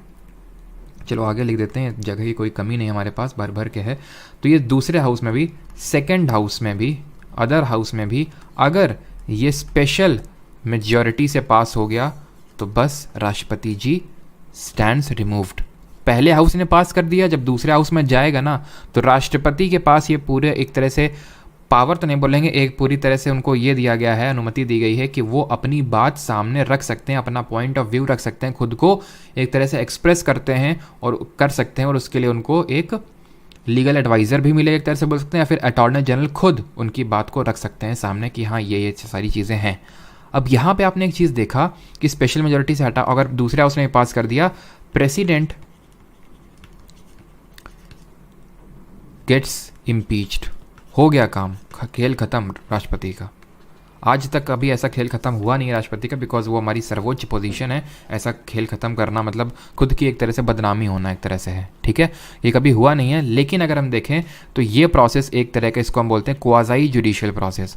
क्वाज़ाई जुडिशियल मैंने आपको आई थिंक आप लोगों को बताया था या फिर PY की सीरीज़ में। देखिए जुडिशियल का मतलब क्या होता है? जुडिशरी का काम क्या होता है? न्याय देना, ठीक है, लोगों को पनिश करके न्याय देना, उनके ऑफिस से हटाना अगर योग्य नहीं है तो, है ना। कौन सी रिट है जो किसी को ऑफिस से हटाने के काम आती है अगर वो उसके लिए पूरी तरह से योग्य नहीं है? तो बताइए ज़रा, ठीक है। तो यहाँ पे भी जुडिशरी वाला काम हो रहा है ना पार्लियामेंट के द्वारा, लेकिन जुडिशरी नहीं कर रहा है ना, तो इसलिए इसको बोलते हैं क्वाज़ाई जुडिशियल, आधा अधूरा जुडिशियल प्रोसेस इसको बोलते हैं, इस इम्पीचमेंट प्रोसेस को। क्लियर हो गया यहाँ पे? पहले ये बताइए कि आपको क्लियर हुआ। और यहाँ पे जो मैंने डिफरेंस पूछा था, डिफरेंस क्या ज़रा समझ लो, ठीक है। डिफरेंस ये है कि MLAs पार्टिसिपेट, ठीक है, पार्टिसिपेट इन प्रेसिडेंट का इलेक्शन में हिस्सा लेते हैं, बट नॉट इन इम्पीचमेंट, महाभियोग में हिस्सा नहीं लेते हैं, ठीक। दूसरा डिफरेंस है नॉमिनेटेड मेंबर्स या फिर nominated MPs do not take part in election but participate in impeachment. जैसे कि हम बोल सकते हैं PT उषा जी प्रेसिडेंट के इलेक्शन में हिस्सा नहीं लेंगी, लेकिन PT उषा जब हटाने की बात आएंगी तो उछल के आ जाएंगे एकदम दौड़ते हुए अपनी स्पीड में इनको हटाने के लिए, बट पार्टिसिपेट इन रिमूवल या फिर इम्पीचमेंट। ये दो डिफरेंसेस हैं। एक बार मैं चेक कर लेता हूँ किसी का डाउट तो नहीं है। एक आखिरी आर्टिकल फिर बताता हूँ आपको, आर्टिकल नंबर 62, उसके बाद ख़त्म, और उसके बाद मैं आपको समझा दूंगा प्रोपोर्शनल रिप्रेजेंटेशन और trick to learn president. Question कर लेंगे और वाइस प्रेसिडेंट उसके बाद स्टार्ट करेंगे। बिल्कुल सही शिवांगी। गुरुजी सेशन का लिंक डिफेंस वाले भी ग्रुप में डाल दिया करो। बिल्कुल आनंद, अब आप तो इतने, आपको ज़रूरत नहीं ना, इसलिए हमने नहीं डाला, क्योंकि आप लोगों को तो ऑलरेडी पे पढ़ाया है। विदाउट वायलेंस भी आ सकता है क्या? विदाउट वायलेंस भी आ सकता है मतलब ये कैसा? विदाउट वायलेंस का मतलब क्या हुआ? सर MLC भी कोट कर दीजिए। MLC को कोट करना क्यों ज़रूरत है? MLC ना तो इलेक्शन में है ना तो रिमूवल में है, तो ये कोई डिफरेंस थोड़ी ना हुआ। MLC ना तो इलेक्शन में ना तो उसमें। बिल्कुल पूजा, सर पुडुचेरी का क्या सीन है? पुडुचेरी का मैं बता देता हूँ, होता क्या है पुडुचेरी का भी मैं आपको सीन बता देता हूँ। देखो दिल्ली और पुडुचेरी दो हमारी यूटीज़ है जहाँ लेजिस्लेटिव असेंबली है। अभी आने वाले कल में मतलब रिसेंटली चुनाव होंगे जम्मू कश्मीर में, तो वहाँ पे भी आपकी क्या आ जाएगी, वहाँ पे भी हमारी लेजिस्लेटिव असेंबली आ जाएगी। ठीक है, तो बट अभी के लिए जितने भी राज्यों, जितने भी केंद्र शासित प्रदेशों में लेजिस्लेटिव असेंबली हैं, वहाँ के एमएलए, ठीक है, जहाँ जहाँ पे भी है, सारे राज्यों में हमारी लेजिस्लेटिव असेंबली है। और दो यूटीज़ में मैं लिख देता हूँ, 2 UTs have legislative assembly currently, और वो हैं दिल्ली और पुडुचेरी। तो यहाँ के एमएलए भी हिस्सा लेते हैं। मैं यहाँ पे मैंने एमएलए लिखा है। एमएलए का मतलब ये नहीं कि भाई सिर्फ स्टेट का एमएलए, यूटी का एमएलए नहीं, एमएलए एमएलए होता है। ठीक है, my MLA is my MLA, none of your MLA. तो इस तरह से दिल्ली और पुडुचेरी के भी एमएलए इसमें हिस्सा लेते हैं, सिंपल सी बात है। ठीक है, ये मुझे आई होप, चलो मैंने अभी आपने सही डाउट पूछ लिया ताकि किसी और का डाउट ना रहे। दिल्ली और पुडुचेरी के भी इसमें रहते हैं। ठीक है, और अगर यहाँ पे एमएलए नहीं है तो ऑब्वियस सी बात है यहाँ पे भी दिल्ली पुडुचेरी के एमएलए नहीं होंगे इसके रिमूवल पे। आर्टिकल थोड़ा 62 देख लेते हैं। 62 क्या बोलता है? इलेक्शन टू फिल वैकेंसी, यानी कि अगर मान लेते हैं वैकेंसी क्रिएट हो गई प्रेसिडेंट के ऑफिस में, तो कब इलेक्शन होगा? Election to fill vacancy. अब वैकेंसी किस तरह से होगी, या फिर इलेक्शन टू फिल वैकेंसी। देखो वैकेंसी किस तरह से होगी वो समझ लेते हैं, और कब कब इलेक्शन करवाना है। एक तो टर्म पूरा हो गया, टर्म कंप्लीटेड। ठीक है, टर्म पूरा हो गया। ठीक है, दूसरा हो गया डेथ हो गई। तीसरा है रिजाइन कर दिया। ठीक है, चौथा है रिमूव कर दिए गए, इम्पीच कर दिए गए। जरा इम्पीचमेंट का प्रोसेस हमने कहाँ से लिया, जल्दी फिर से बताओ जल्दी से। तो अगर टर्म पूरा हो गया ना, अब टर्म पूरा हो गया तो हमें पता है ना कि जैसे 1 जुलाई 2000 मान लेते हैं 22 को हमारी प्रेसिडेंट साहिबा आई थी, तो 1 जुलाई 2027 को उनका टर्म पूरा हो जाएगा। ऐसा तो है नहीं सब सो रहे हैं, तो पता है। तो फिर पहले ही जब उसका टेन्योर पूरा होगा उससे पहले ही इलेक्शन करवा लेना है। जब उसका टर्म जैसे फॉर एग्जांपल 1 जुलाई 2027 को पूरा रहा द्रौपदी मुर्मू का, उससे पहले सब चुनाव ना हो जाएंगे ताकि 1 जुलाई को जब वो जाएँ तो तुरंत उसमें बैठ जाए। यहाँ पे सिंपल बस इतना फंडा है कि प्रेसिडेंट का ऑफिस खाली नहीं रहना चाहिए क्योंकि देश का सर्वोच्च पद है बस। और अगर डेथ होता है, रिज़ाइन देता है, किसको देगा? हमने देखा था वाइस प्रेसिडेंट को। और अगर रिमूव कर दिया जाता है, इन तीनों केसेस में क्या होता है, टेम्प्रेरी तौर पे एक एक्टिंग प्रेसिडेंट बना दिया जाता है वाइस प्रेसिडेंट जी को। Vice president acts as a acting president, लेकिन मैक्सिमम 6 मंथ्स के लिए, क्योंकि इन 6 महीने के अंदर अंदर चुनाव करवा के परमानेंट प्रेसिडेंट चुन लेना है। फॉर एग्जांपल वाइस प्रेसिडेंट नहीं है तो CJI, ये नहीं है तो आपके सीनियर मोस्ट जज ऑफ सुप्रीम कोर्ट। ठीक हुआ था, जैसे जाकिर हुसैन जी की डेथ हो गई थी, प्रेसिडेंट थे। ठीक है, फिर वाइस प्रेसिडेंट VV गिरी थे, तो VV गिरी वो उनको चुनाव लड़ने के लिए चले गए, बोलते हम इंटरेस्टेड नहीं है, हम परमानेंट प्रेसिडेंट बनेंगे। फिर बाद में परमानेंट प्रेसिडेंट बन के आए वो। ठीक है, तो फिर वो भी नहीं उस समय अवेलेबल थे, तो फिर जस्टिस M हिदायतुल्लाह वो बने थे एक्टिंग प्रेसिडेंट कुछ समय के लिए। और जब कोई भी एक्टिंग प्रेसिडेंट बनता है ना, तो सारी पावर्स प्रेसिडेंट वाली होती हैं, सैलरी हो गई, पावर्स हो गए, सब कुछ मिलता है प्रेसिडेंट वाला। ठीक है, सब कुछ ये मिलता है प्रेसिडेंट वाला। ऐसा नहीं कि वो वाइस प्रेसिडेंट है तो वाइस प्रेसिडेंट की सैलरी रिसीव करेगा, काम प्रेसिडेंट वाला करेगा, नहीं। अगर प्रेसिडेंट में चला गया वो तो सब कुछ उसको मिलेगा उसमें। ठीक है, और 6 महीने के अंदर चुनाव कर लेना अगर इस वजह से वैकेंसी होती है। अब यहाँ पे मैं बता देता हूँ ट्रिक क्या है, क्योंकि ट्रिक बहुत अच्छी लगती है तुम लोगों को, है ना।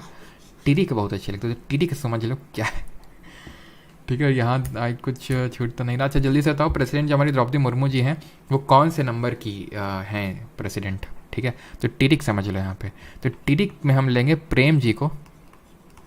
ठीक है, प्रेम जी, प्रेम नहीं, प्रेम चोपड़ा। ठीक है, प्रेम जी को ट्रैकिंग बहुत पसंद है। प्रेम जी को क्या है, ट्रैकिंग बहुत पसंद है।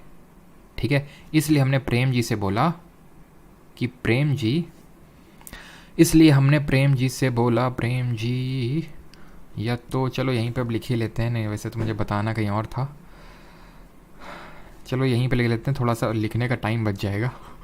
तो चलिए यहाँ पे लिख देते हैं, यहाँ पे ट्रिक को लिख दें क्या? ठीक है, यहीं पे लिख देते हैं। तो प्रेम जी हैं आपके, ठीक है, प्रेम जी हैं जिनको ट्रैकिंग बहुत पसंद है, ठीक है, ट्रैकिंग बहुत पसंद है, तो इसलिए हमने उनसे बोला Prem ji come on time please, come on time, ठीक है, कम ऑन टाइम नहीं इन टाइम लगाएंगे, यहाँ पे अंग्रेजी मत लगाना अपनी, ठीक है, कम ऑन टाइम। अब देखिए सारे आपको याद हो जाएंगे। पीस, पी आर से हो गया कि president, there shall be president of India. ई से हो गया उसका election, executive power of the union है। ई से हो गया आपका इलेक्शन ऑफ प्रेसिडेंट। एम से हो गया मैनर ऑफ इलेक्शन। टी से हो गया term of office. R E से हो गया eligibility for re election. Q से हो गया क्वालिफिकेशन। सी से हो गया condition of office of president. O से हो गया ओथ ऑफ प्रेसिडेंट। आई से हो गया, इन से हो गया इम्पीचमेंट। टाइम से हो गया time of holding election to fill the vacancy of the president. खत्म हो गए। तो प्रेम जी पे हमारी ट्रिक बेस्ड थी कि प्रेम जी को है ट्रैकिंग पसंद, तो इसलिए हमने उनसे कहा कि Prem ji please come on time, please Prem ji, ठीक है। प्रेम पीड़ा का सागर है।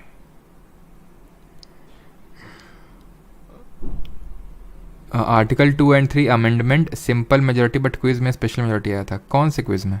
2 एंड 3 आपका हमेशा अमेंडमेंट उनको 368 के तहत डील ही नहीं किया जाता, वो सिंपल मेजोरिटी से हो जाते हैं, ठीक है। गद्दारी कर, ये गद्दारी करवे क्या तुम लोग लिखते रहते हो, गद्दारी करवे गद्दारी करवे, क्या कुछ मीम चला है क्या नया? अब यहाँ पे देख लो हिंदी का हिंदी वाले स्टूडेंट बोलेंगे सर हमारे लिए भी, एक हमारे लिए भी, तो रुक जाओ तुम्हारे लिए भी है।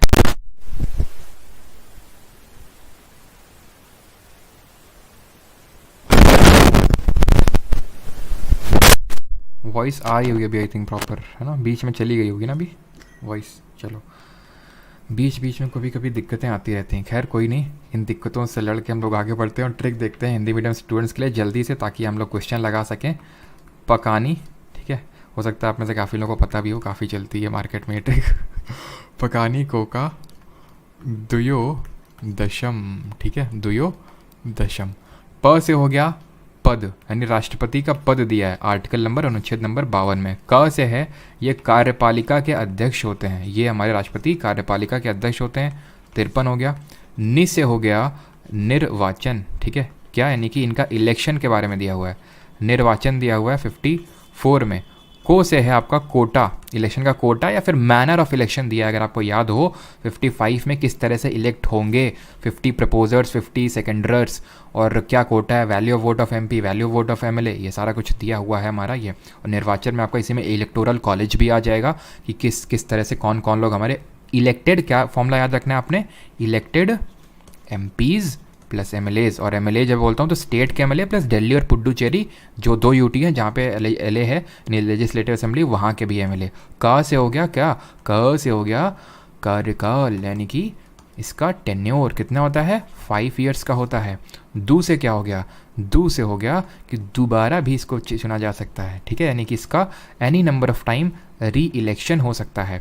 यो से हो गया यो हनी सिंह, यानी कि योग्यता, यानी कि इसके लिए एलिजिबिलिटी क्या चाहिए हमें, एलिजिबिलिटी, ठीक है। और ये कौन सा आर्टिकल है, आर्टिकल नंबर 58 है। दशम में अगर हम बात करें तो द से हो जाएगी दशाएं, कौन कौन सी दशाएं हैं, आर्टिकल नंबर 59, यानी कि एक तरह से वही जो हमने देखा था condition of service of office, ठीक है, कि भाई कोई मतलब किसी भी हाउस का मेंबर नहीं है, ना तो एमएलए है ना तो एमपी है, और अगर है तो ऑफिस में जाने से पहले उसको वो जो पोस्ट है वो छोड़नी पड़ेगी, ठीक है। फिर यहाँ दशाएं हो गई, दशाएं के बाद ये श क्या है, श से शपथ जो कि है हमारी ओथ इंग्लिश में कहलाती है, आर्टिकल नंबर 60 हो गई। और म से हो गया क्या, म से हो गया महाभियोग, ठीक है, महाभियोग, आर्टिकल नंबर 61। क्लियर हो गया। अब कर लें क्वेश्चन, ये हैं हमारे प्रेसिडेंट की लिस्ट। पहले थे डॉक्टर राजेंद्र प्रसाद, 2 बार बैक टू बैक इलेक्ट हुए थे, ये लॉन्गेस्ट थे, ठीक है, सर्विंग। अब यहाँ पे आ जाते हैं पहला question, who among the following is not a part of union executive, निम्नलिखित में से कौन संघ की कार्यपालिका का हिस्सा नहीं है। सर मैथिली में भी बताइए इसको, अच्छा क्यों नहीं, सारी आदि वो ऑफिशियल लैंग्वेज है ना, बताएं 22 के 22 भाषाओं में इनको, है ना।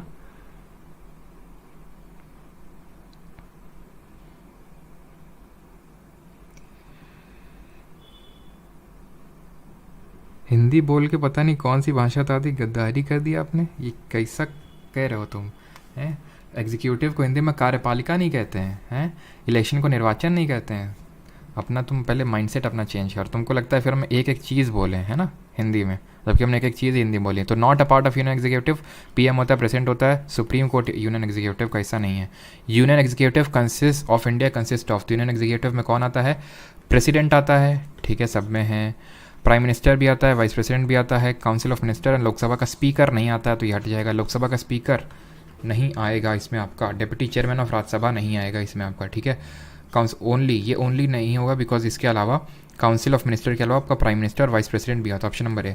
वैसे अगर देखें अब यहाँ पे आपको लगेगा सर अटॉर्नी जनरल भी तो नहीं है, तो ओनली उस हिसाब से तो गलत हो गया। तो हमेशा याद रखना कि हमें एग्जाम में बेस्ट ऑप्शन को चूज़ करना पड़ता है। हमने क्या पढ़ा था, यूनियन एग्जीक्यूटिव में कौन आता है? प्रेसिडेंट आता है, वाइस प्रेसिडेंट आता है, पीएम आता है, काउंसिल ऑफ मिनिस्टर आता है, प्लस अटॉर्नी जनरल आता है। लेकिन सबसे बेस्ट ऑप्शन यही है जिनमें कि एटलीस्ट इतने तो लोग हैं, सिर्फ अटॉर्नी जनरल छोड़ के। यहाँ पे तो ये होता ही नहीं है, यहाँ पे प्रेसिडेंट सिर्फ काउंसिल ऑफ मिनिस्टर है, यहाँ वाइस प्रेसिडेंट भी है और प्राइम मिनिस्टर भी है, ठीक है। Which article of constitution of India states that there shall be a president of India? कौन बोलता है कि भारत का एक राष्ट्रपति होना चाहिए? 52, ठीक है, 52 ही तो बोल रहा था कि एक होना चाहिए। 53 कार्यपालिका का यूनियन एग्जीक्यूटिव का वो हेड होता है।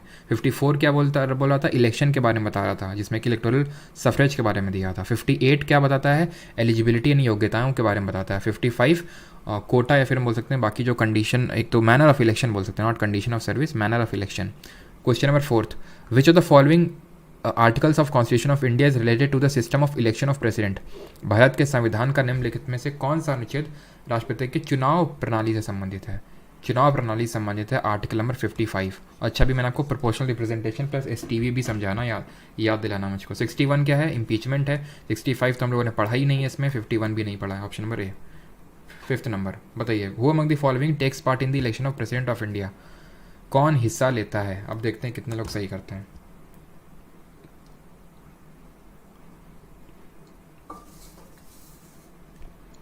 और अभी एक चीज़ मैंने आपको बताई नहीं है प्रेसिडेंट को लेके, इलेक्शन डिस्प्यूट कौन देखता है। लेकिन क्यों नहीं बताई? क्योंकि अभी इस आर्टिकल में नहीं आती। वो जब आखिरी आर्टिकल देखेंगे ना, वाइस प्रेसिडेंट का जब देख लेंगे तो उसमें है वो, क्योंकि प्रेसिडेंट और वाइस प्रेसिडेंट दोनों के आर्टिकल से एक ही बंदा डील करता है, और वो आखिरी आर्टिकल में वो, ठीक है। क्या फॉर्मूला था? Elected MPs plus MLAs, elected member of both the houses of parliament and legislative assemblies of the state. खत्म।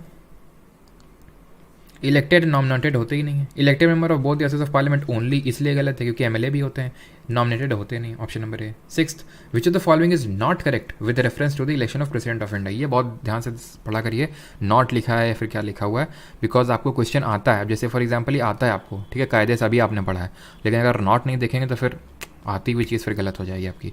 वो काफ़ी बहुत ज़्यादा आपको दर्द देती है, लंबे समय तक दर्द देती है, बार बार दर्द देती है। भारत के राष्ट्रपति के चुनाव के संदर्भ में निम्नलिखित में से कौन सा कथन सही नहीं है?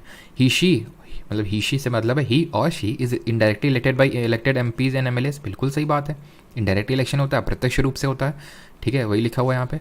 President is elected for a period of 5 years, सही है। All doubts and dispute in connection with the president election can be inquired into and decided by both the Supreme Court and High Court.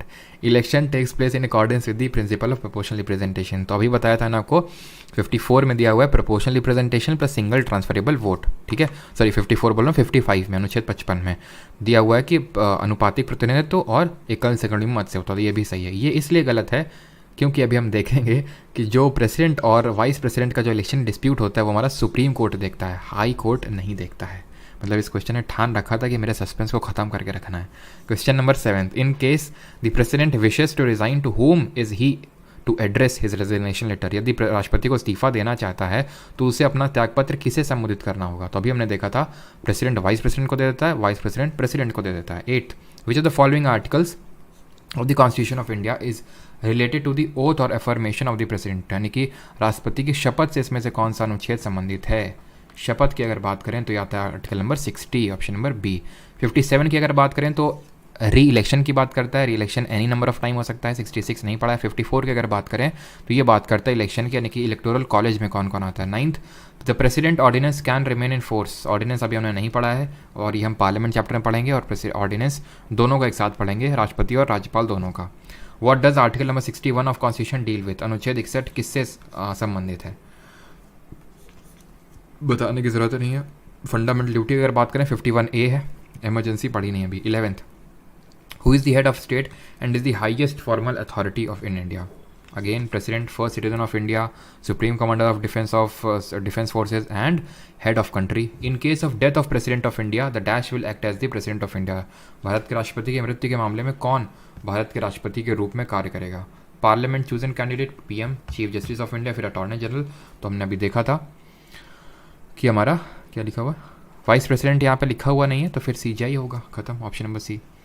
एक question और कर लीजिए, फिर बाकी question आप खुद से करेंगे। इसके बाद हम लोग वाइस प्रेसिडेंट पढ़ेंगे खुद से, मतलब पीपीटी आपकी तुरंत अपलोड ही हो जाती है लेक्चर खत्म होने के 5 मिनट के अंदर प्राइवेट टेलीग्राम ग्रुप में, तो वहाँ से आप अटेम्प्ट करेंगे। अगर कोई प्रॉब्लम होगा तो आप पूछेंगे फिर। विच of the following article of constitution of India, और आप लोगों का मोस्ट प्रोबेबली आज आप लोगों का एक रात में टेलीग्राम पे लाइव होगा, जो प्राइवेट टेलीग्राम ग्रुप है वहाँ पे, ठीक है।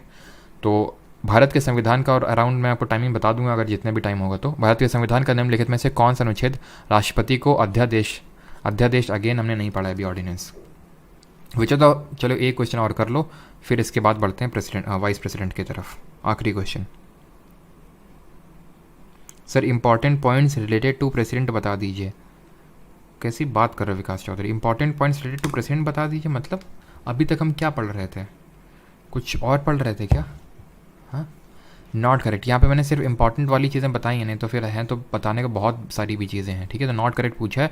President hold office for period of 5 years, he is a part of parliament. हम देखेंगे पार्लियामेंट पे कि ये पार्लियामेंट का हिस्सा होता है, क्योंकि कोई भी बिल इसके सहमति के बिना एक्ट नहीं बन सकता है। Every bill pass by parliament goes to president for is assent before it becomes a law. सही है, तो ये गलत होगा, क्यों? क्योंकि हम देखेंगे, अभी हमने पढ़ा नहीं है कि मनी बिल पास करने के लिए जब पास होता है तो इससे पूछ के किया जाता है, इसलिए ये उस बिल को लौटा नहीं सकता है, लेकिन अभी हमने नहीं पढ़ा है। खैर, यहाँ तक आपको क्वेश्चन करने हैं 23 तक। अब हम आते हैं वाइस प्रेसिडेंट ऑफ इंडिया में, यानी कि भारत के उपराष्ट्रपति के बारे में, ठीक है। Vice president of India article number 63 to 71। फिर से चलो प्रोपोर्शनल रिप्रेजेंटेशन, चलो अभी मैं ये खत्म कर देता हूँ, वाइस प्रेसिडेंट फिर समझा देता हूँ, ठीक है, क्योंकि इसमें भी वही प्रोपोर्शनल रिप्रेजेंटेशन और एसटीवी ही काम करता है इसके भी इलेक्शन में। 63 से लेके 71 तक दिया है हमारा वाइस प्रेसिडेंट ऑफ इंडिया के बारे में, यानी कि भारत के उपराष्ट्रपति के बारे में, जो कि अगर हम कॉन्स्टिट्यूशनल पोजीशन टर्म्स में जाएं तो भारत में दूसरे नंबर पे आता है। टॉप पे आता है हमारा प्रेसिडेंट जी बैठते हैं, और सेकंड नंबर पे हमारे बैठते हैं वाइस प्रेसिडेंट ऑफ इंडिया। ये लिस्ट है हमारे भारत के उपराष्ट्रपति लोग की जो रहे, और अभी करंट में हमारे जगदीप धनखड़ जी हैं, जो कौन से नंबर के हैं? ये हैं हमारे 14th नंबर के वाइस प्रेसिडेंट। पहले थे हमारे सर्वपल्ली राधाकृष्णन, जो कि लॉन्गेस्ट सर्विंग आपके वाइस प्रेसिडेंट थे।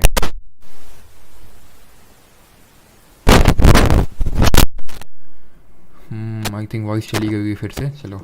तो ये लॉन्गेस्ट सर्विंग थे, और ये जो हमारे कौन थे, ये जो काफ़ी स्मार्ट से लग रहे हैं, ये हमारे जाकिर हुसैन थे। जाकिर हुसैन जी थे, इनकी डेथ हो गई थी, तो उसके बाद सॉरी डेथ हो गई बोल रहा हूँ मैं, तो जब प्रेसिडेंट थे तब इनकी डेथ हुई थी। वीवी गिरी आए थे, ये हमारे जो है तीसरे नंबर पे, ये वीवी गिरी, ठीक है। ये प्रेसिडेंट भी, एक्टिंग प्रेसिडेंट भी रह चुके हैं, और प्रेसिडेंट एक्चुअल में भी रह चुके हैं, ठीक। तो अब हम स्टार्ट करते हैं अपने articles related to the vice president, ठीक है। सबसे पहले आता है आर्टिकल नंबर 63। तो 52 से 62 तक हमने क्या देखा, प्रेसिडेंट के बारे में देखा है, और 63 से हमारा स्टार्ट होता है वाइस प्रेसिडेंट के बारे में। जिस तरह 52 बोल रहा था there shall be a president of India, उसी तरह 63 बोलता है there shall be a vice president.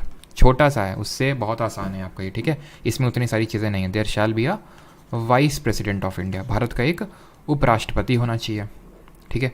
64 की अगर बात करें तो ये बोलता है वाइस प्रेसिडेंट, शॉर्ट में वीपी लिखूंगा, shall be ex officio chairman of the Rajya Sabha, ex officio chairman of council of state लिखा हुआ है, chairman of council of state. अभी काउंसिल ऑफ स्टेट क्या होता है? ये एक्चुअल राज्यसभा का दूसरा नाम है। काउंसिल ऑफ स्टेट क्यों बोलते हैं वो हम पार्लियामेंट चैप्टर में पढ़ेंगे। तो ये ex officio chairman of Rajya Sabha का मतलब कि उपराष्ट्रपति राज्यसभा का पदेन सभापति होता है। इसका मतलब ये होता है कोई भी देश का उपराष्ट्रपति बनेगा वो अपने आप राज्यसभा का सभापति बन जाएगा, उसके लिए अलग से इलेक्शंस नहीं होते हैं राज्यसभा का चेयरमैन बनने के लिए, वो अपने आप बन जाता है। क्लियर है? 64 तो हो गया, 65 देखना है। यहाँ तक सभी क्लियर होगा आई थिंक, अभी तक तो मैंने कुछ इतना बताया भी नहीं है, ठीक है।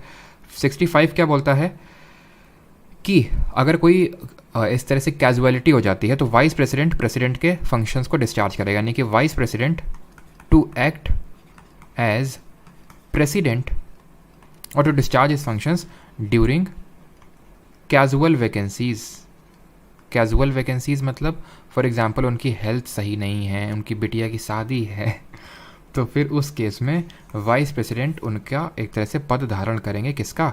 राष्ट्रपति जी का। ठीक है। फिर 66 में दिया हुआ है, मैं बार बार गलत क्यों लिख देता हूँ, 66 में दिया हुआ है election of vice president, election of vice president यानी कि उपराष्ट्रपति जी का चुनाव दिया इसमें, और इनके चुनाव में कौन कौन हिस्सा लेता है और कैसे चुनाव होता है वो यहाँ पे चीज़ें लिखी हुई हैं। तो सबसे पहली बात तो इनके चुनाव में कौन कैसे होता है इनका चुनाव। इनका चुनाव पहले तो ये लिखा हुआ है जो, क्योंकि इसमें 2 क्लॉजेज हैं। पहले क्लॉज में ये लिखा हुआ है कि जो इनका चुनाव है वो, यहाँ पे मैं लिख देता हूँ, उसी ऑर्डर में बताता हूँ। 66 सब क्लॉज 1 में लिखा हुआ है कि इनके चुनाव में कौन कौन हिस्सा लेगा, यानी इनके इलेक्टोरल कॉलेज की बात कही गई है, इलेक्टोरल कॉलेज। और ये बहुत आसान है। बहुत आसान क्यों है?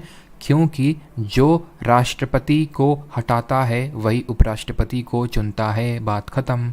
अभी ये पढ़ के आए हैं कौन हटाता है, ऑल एमपीज़, यानी कि नॉमिनेटेड वाले भी इलेक्टेड वाले भी, सिर्फ एमपी एमएलए नहीं।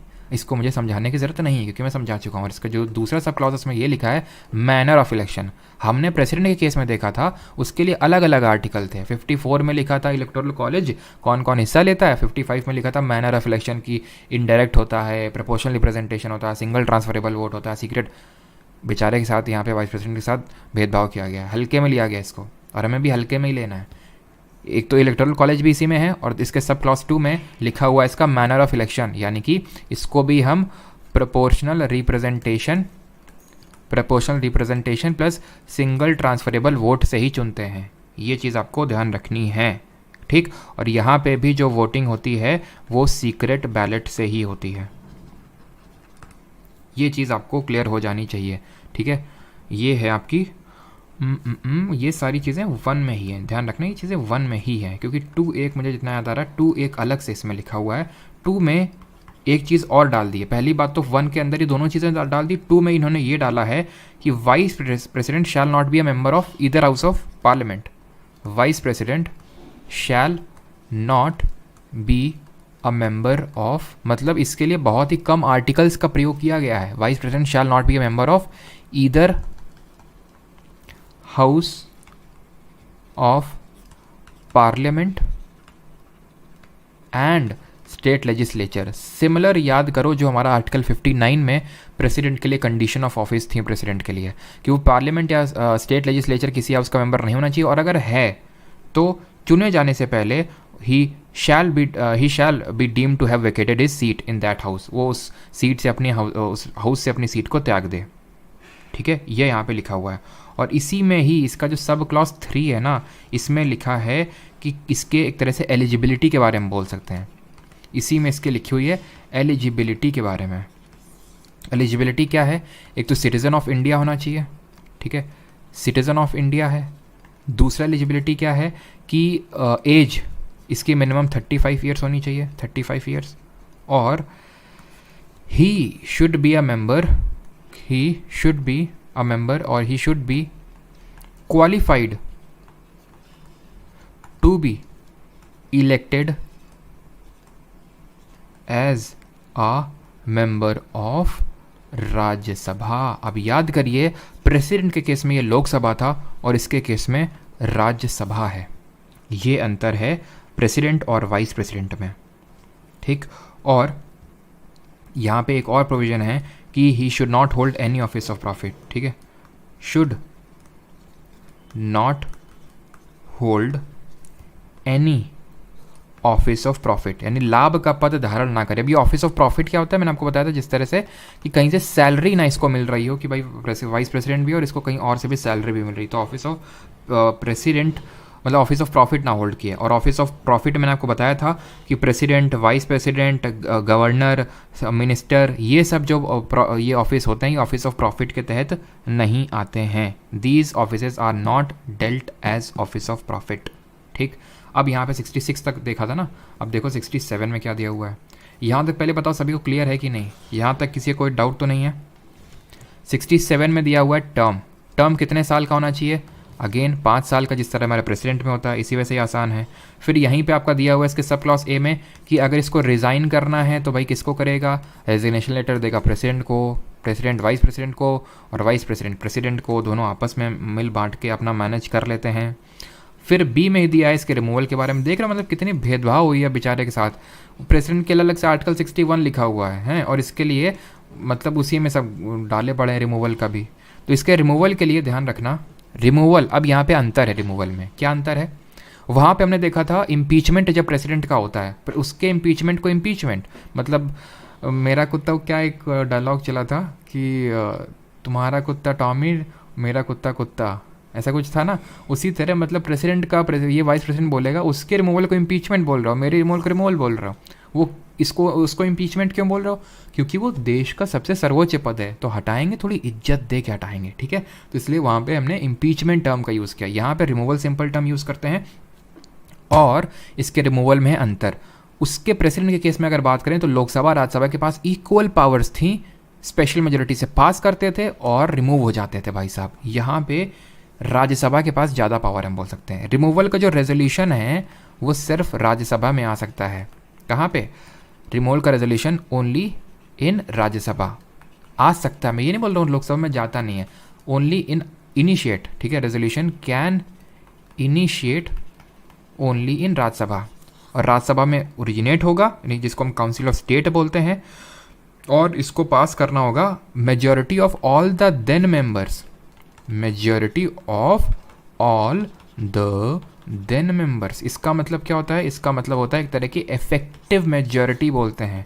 इफेक्टिव मेजॉरिटी मतलब फॉर एग्जांपल मान लेते हैं राज्यसभा में मैक्सिमम 250 मेंबर हो सकते हैं, लेकिन अभी कितने हैं? 245। तो ये है effective all the then members जितने हैं, तो इसको बोलते हैं हम इफेक्टिव मेजॉरिटी। तो इफेक्टिव मेजॉरिटी से रिमूव किया जाता है प्रेसिडेंट को स्पेशल मेजॉरिटी से, इनको इफेक्टिव मेजॉरिटी से पास हो गया ना। इसके बाद लोकसभा में जाएगा और इसमें क्या लिखा हुआ है कि रिमूवल का resolution can initiate only in Rajya Sabha by, वो पास होगा by majority of all the then members and agreed by Lok Sabha. बस इतना लिखा हुआ है, and agreed to by the Lok Sabha या फिर lower house of the session या फिर हाउस ऑफ पीपल, डिफरेंट नाम होते हैं लोकसभा के। क्लियर है? और इसमें भी वही 14 दिन का नोटिस है। अगर आप रेजोल्यूशन स्टार्ट कर रहे हो तो प्रेसिडेंट के केस में जिस तरह उस वहाँ पे यहाँ पे भी ये 14 दिन का आपको नोटिस देना है। यानी कि रिमूवल का रेजोल्यूशन सिर्फ राज्यसभा में आ सकता है, इफेक्टिव मेजोरिटी से वहाँ पास होगा, और एक तरह से सिंपल मेजोरिटी से बस लोकसभा एग्री कर दे, वाइस प्रेसिडेंट आपके हट जाएंगे, ठीक है। और सब क्लॉज सी में ये लिखा हुआ है कि ये अपने ऑफिस में तब तक रहेंगे जब तक दूसरा वाइस प्रेसिडेंट आ नहीं जाता ऑफिस में। क्लियर है? अब आ जाते हैं 68 पे। बस ख़त्म होने की कगार पे आ गए हमारे वाइस प्रेसिडेंट जी। इनके 68 में लिखा हुआ है time of holding election to fill vacancy, जो हमारा किस आर्टिकल में था? 62 में था प्रेसिडेंट के लिए। तो time of holding election to fill vacancy, और इसमें क्या है कि अगर टर्म उसका पूरा हो रहा है तो भाई उसका जाने से पहले उसका फिल कर दो, लेकिन अगर मान लो उसकी कुछ डेथ हो गया, उसने रिज़ाइन कर दिया या फिर उसको रिमूव कर दिया गया, तो कोई एक एक्टिंग वाइस प्रेसिडेंट बन जाएगा और 6 महीने के अंदर, ठीक है, इसका इलेक्शन आपको करवाना होगा। और एक तरह से यहाँ पे 60 दिन का एक टाइम पीरियड भी मेंशन किया गया है कि उसके जाने से 60 दिन के अंदर आपको 60 डेज़ के अंदर उसका इलेक्शन करवा लेना है, 2 मंथ्स के अंदर, ठीक है। अब पहले ये बताओ यहाँ तक सभी का क्लियर है कि नहीं? यहाँ तक किसी कोई डाउट तो नहीं है? बिकॉज यहाँ तक आपका ख़त्म हो गया है। अब इसके बाद ओथ बाकी है, फिर उसके बाद थोड़ा सा प्रेसिडेंट के जो फंक्शंस को डिस्चार्ज करेगा वो सारी चीज़ें, लेकिन यहाँ तक आपके इंपॉर्टेंट है। पहले ये बताओ यहाँ तक किसी कोई डाउट तो नहीं है?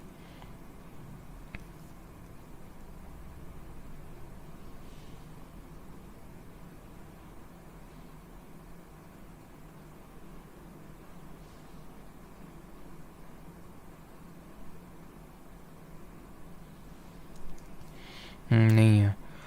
और ये क्या लिख रहे हैं कमेंट में? एक सेकंड। स्पेशल मेजॉरिटी सर, फिर क्या वीपी को वाइस प्रेसिडेंट एंड चेयरमैन दोनों की सैलरी मिलती है? नहीं, उसको वाइस प्रेसिडेंट की सैलरी मिलती है, दोनों की नहीं। सर एक बार दोबारा समझा दो। क्या चीज़ समझानी है दोबारा? वो चीज़ बताया करो। अब क्या दोबारा पता नहीं, थोड़ा बहुत हिंदी में भी एक्सप्लेन कर दिया करो। हिंदी में भी मैं जो नीडेड होता है वो बताता ही हूँ। मैंने अभी तक हिंदी में बताया, no doubt. Okay, all the then वाला पार्ट, इसका मतलब होता है ऑल द देन, जैसे फॉर एग्जांपल ये मैंने बोल दिया 2/3 of all 2/3 of the total membership of the house. Total membership है 250। ऑल द देन मेंबर, यानी उस समय कितने मेंबर हैं, आज राज्यसभा में कितने हैं, 245 है, तो इनकी मेजॉरिटी चाहिए। मेजॉरिटी का मतलब होता है बाई 2+1, किसी चीज़ की मेजॉरिटी का मतलब वो होता है बाई 2+1।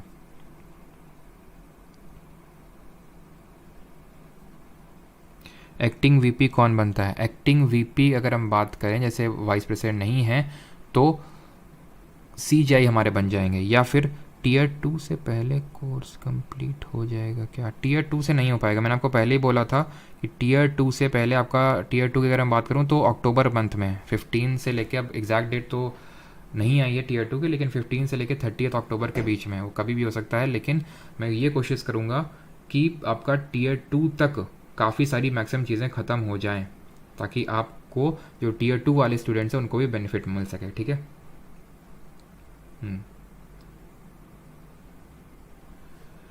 तो क्या मैं कुछ डाउट का आंसर कर रहा था ना आप लोगों के? हाँ, कि मतलब वो एक्टिंग वाइस प्रेसिडेंट, तो वो समझ गया ना, सीजीआई करता है या फिर कोई सीनियर मोस्ट जज करेगा, ठीक है। आई होप यहाँ तक क्लियर होगा। अभी आ जाते हैं आर्टिकल नंबर 69 में, बिकॉज यहाँ तक आई थिंक किसी कोई डाउट नहीं है, सब फर्जी की बातें चल रही हैं। 69 में अगर बात करें तो दिया हुआ है ओथ, यानी कि शपथ के बारे में।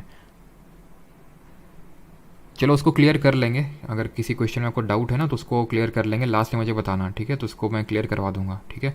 तो ओथ इनको लिखा हुआ है कि ओथ इनको कौन दिलाते हैं, तो ओथ ये दिलाएंगे ये प्रेसिडेंट के सामने, राष्ट्रपति। राष्ट्रपति कौन दिला रहा था? सीजीआई दिला रहा था, और इनको राष्ट्रपति दिलाएंगे। 70 की अगर बात करें तो 70 में लिखा हुआ है कि जब एक तरह से हम बोल सकते हैं डिस्चार्ज, चलो मैं इन शॉर्ट लिख देता हूँ, discharge of president's functions in other contingencies, यानी कि एक तरह से पार्लियामेंट प्रोविजंस बना सकता है राष्ट्रपति के जब की तरह जब ये फंक्शंस डिस्चार्ज करेंगे उसकी एब्सेंस पे वाइस प्रेसिडेंट जी, ठीक है। तो किस किस तरह के फंक्शंस उनको परफॉर्म करना पड़ेगा, आर्टिकल 70 में मेंशन्ड है, उतना ज़्यादा इंपॉर्टेंट ये नहीं है। एंड नाउ आर्टिकल नंबर 71 आता है जो कि बेहद इंपॉर्टेंट है, एंड दैट इज़ कि ऑल डाउट, ये आखिरी आपका आर्टिकल है, all doubts and disputes, all doubts and disputes, या फिर इलेक्शन लिख दूँ, ऑल इलेक्शन, ठीक है, election doubt and disputes shall be, ठीक है, और in the case of president and vice president shall be inquired and decided by supreme court only. जब मैं सुप्रीम कोर्ट ओनली बोल रहा हूँ दैट मीन कि सुप्रीम कोर्ट का ही डिसीजन भी फाइनल होगा, उसी का डिसीजन फाइनल होगा। यानी कि अगर प्रेसिडेंट और वाइस प्रेसिडेंट का कुछ इलेक्शन का डिस्प्यूट आता है कि अगर फॉर एग्जांपल कोई एक कैंडिडेट है बोलता है कि सही तरह से इलेक्शन नहीं हुआ है या फिर ये चीज़ सही नहीं हुई है, तो वो केस जाएगा सुप्रीम कोर्ट के पास। लेकिन कोई भी बंदा इसलिए नहीं जा सकता है सुप्रीम कोर्ट कि भाई वहाँ पे एक पर्टिकुलर सीट खाली थी, जैसे फॉर एग्जांपल प्रेसिडेंट के इलेक्शन के केस में एमएलए भी हिस्सा लेते हैं, तो वो ये नहीं बोल सकते कि उस एमएलए की सीट खाली थी इसलिए उसके इलेक्शन को नल एंड वॉइड डिक्लेयर किया जाए, ऐसा नहीं हो सकता है। बाकी केस में आप जा सकते हैं। और ये तो पहला प्रोविज़न है, इसका दूसरा प्रोविज़न ये बोलता है कि जो भी काम किया गया है इनके द्वारा, जैसे फॉर एग्जांपल मान लेते हैं प्रेसिडेंट के इलेक्शन का डिस्प्यूट जाता है सुप्रीम कोर्ट के पास और सुप्रीम कोर्ट बोलता है कि हाँ बात तो सही है, और सुप्रीम कोर्ट प्रेसिडेंट के इलेक्शन को नल एंड वॉइड डिक्लेयर कर देता है कि जो भी प्रेसिडेंट जिस प्रोसेस से चुने गए थे वो प्रेसिडेंट अब नहीं रहेंगे, फिर से चुनाव होंगे। तो उस टाइम तक जो भी प्रेसिडेंट रहे थे, फॉर एग्जांपल मान लेते हैं कि 1 महीने तक वो प्रेसिडेंट रहे थे जब तक सुप्रीम कोर्ट का ऑर्डर आया था, तो जो भी उन्होंने उस 1 महीने में काम किया है उसको इनवैलिड डिक्लेयर नहीं किया जा सकता, वो काम वैलिड रहेगा। ये क्वेश्चन अभी यूपी पीसीएस में भी पूछा गया था इस बार। 2 स्टेटमेंट दिए थे, एक तो ये जो मैंने बोला था ये, और एक और स्टेटमेंट दे दिया कि जिस दिन मान लो कि वो सुप्रीम कोर्ट का डिसीजन है, जैसे फॉर एग्जांपल आज ये डिसीजन आता है सुप्रीम कोर्ट का कि द्रौपदी मुर्मू जी का चुनाव ढंग से नहीं हुआ है, तो अभी तक जिन्होंने काम किया प्लस आज भी जिन्होंने काम किया होगा ना, आज भी ये इस तरह से पूछा था, वो भी आपका इनवैलिड नहीं रहेगा, वो भी वैलिड है, ठीक है, और सुप्रीम कोर्ट का डिसीजन फाइनल रहता है। क्लियर है यहाँ तक? ये हो गया आपका 71 तक। वाइस प्रेसिडेंट के क्वेश्चन करें उससे पहले आर्टिकल नंबर 72 पढ़ ले, बताओ 72 भी है, लेकिन उससे पहले थोड़ा सा proportional representation plus single transferable vote समझ लो। ये जो सिस्टम ऑफ इलेक्शन है हमारा, प्रेसिडेंट के केस में, ये हमारा राज्यसभा के केस में, ये हमारा वाइस प्रेसिडेंट के केस में काम करता है। इसमें होता क्या है कि एक जो चुनाव वोट देता है उसके पास मल्टीपल वोट्स की पावर होती है। जैसे फॉर एग्जांपल जब हम लोकसभा का वोट डालने जाते हैं, लेजिस्लेटिव असेंबली का डालने जाते हैं, उस केस में क्या होता है, हम अपने एक प्रतिनिधि को वोट डालते हैं। और इस केस में होता है फर्स्ट पास्ट द पोस्ट, यानी कि जो भी वोट ज़्यादा ले आएगा वो जीत जाएगा। मतलब जैसे फॉर एग्जांपल कि अगर पर्सन ए है, पर्सन बी और पर्सन सी है, पर्सन बी के अगर मान लेते हैं पर्सन सी से, ये तो मान लेते हैं कि वोट उतने नहीं मिले, पर्सन बी और सी के बीच में टक्करी की लड़ाई है, मान लेते हैं पर्सन बी को बस मात्र लाखों वोट पड़े हैं, ठीक है, मान लेते हैं कि लाखों वोट पड़े, उसमें से बी को सी से मात्र एक वोट ज़्यादा मिला है, बी जीत जाएंगे, सी घर लेके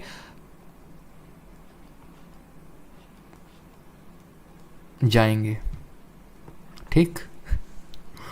तो पूरा यानी कि विनर टेक्स ऑल होता है इसमें ये ऐसा नहीं होता है। प्रोपोर्शनल रिप्रेजेंटेशन में क्या होता है, प्रोपोर्शनल रिप्रेजेंटेशन में ये होता है, जैसे फॉर एग्जांपल यहाँ पे हैं कैंडिडेट ए, यहाँ है कैंडिडेट बी, ये है कैंडिडेट सी, ये है कैंडिडेट डी। तो हर कोई क्या कहेगा, हर कोई पर्टिकुलर कैंडिडेट को अपनी प्रेफरेंस के हिसाब से वोट देगा कि मैं चाहता हूँ पर्सन बी को मैं पहली प्रेफरेंस चुनता हूँ, जिस तरह प्रेफरेंस भरते हैं काफ़ी सारे अपने पोस्ट के लिए कि मैं ये मेरी पहली प्रेफरेंस है, ये मेरी दूसरी प्रेफरेंस है, ये मेरी तीसरी प्रेफरेंस है और सी मेरी चौथी प्रेफरेंस है। यानी सबसे पहले मैं चाहूँगा बी बने, फिर मैं चाहूँगा डी बने, फिर मैं चाहूँगा ए, और डी सी को तो बिल्कुल नहीं चाहता हूँ मैं, डी मतलब फोर्थ प्रेफरेंस दी, ठीक है। ये एक कैंडिडेट ने अपना वोट रजिस्टर किया सीक्रेट बैलेट के थ्रू, फिर एक और भाई साहब है, उन्होंने बोला नहीं हम ए को चाहते हैं, ये पहले हमारी चॉइस, ये दूसरे हैं, ये हमारे तीसरे हैं और ये हमारे चौथे हैं। फिर एक और भाई साहब आए, उन्होंने भी इस तरह से कुछ रजिस्टर किया कि ये हमारी दूसरी प्रेफरेंस है, ये हमारी चौथी प्रेफरेंस है, ठीक है, ये हमारी पहली प्रेफरेंस है, ये हमारी तीसरी है। उसी तरह फिर कोई आया कि ये हमारी तीसरी हैं, ये हमारी दूसरी हैं, ये हमारे पहले हैं और ये हमारे चौथे हैं। इस तरह से रिकॉर्ड होता रहेगा। फिर ये देखा जाएगा कैलकुलेट करके कि फर्स्ट प्रेफरेंस सबसे ज़्यादा किसको मिली है, ठीक है, वो गिन लिए जाएंगे कि हाँ भाई सी भाई साहब को फर्स्ट प्रेफरेंस 2 बार मिली है, ठीक है। ये तो मैंने एग्जांपल दिया, ऐसे कितने सारे होंगे, मान लेते हैं कि इनको 1000 लोगों ने बोला है, 1000 तो ज़्यादा हो गया, मान लेते हैं कि इनको 300 वोट मिले हैं फर्स्ट प्रेफरेंस वाले, ठीक है, 300 वोट मिले हैं।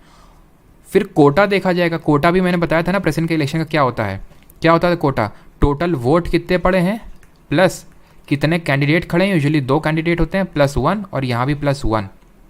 मान लेते हैं टोटल वोट पड़े हैं 1000, कितने पड़े हैं 1000 मान लेते हैं, 2 + 1 3 हो जाएगा +1, यानी कि यहाँ पे कुछ इस तरह से आएगा ये और ये, यानी कि 334 कुछ आएगा। तो अगर हम देखें तो पर्सन सी जो है 300 वोट ले आए, क्या कोटा सिक्योर कर रहे हैं, नहीं कर रहे हैं। अगर कोटे को क्रॉस कर लिए होते ये तो ये इनको एकदम जीत घोषित इनकी कर दी जाती, लेकिन अगर कोटा को सिक्योर नहीं कर रहे हैं, एक तो ये हो गया प्रपोर्शन में वोट दिया जा रहा है, प्रोपोर्शनल रिप्रेजेंटेशन।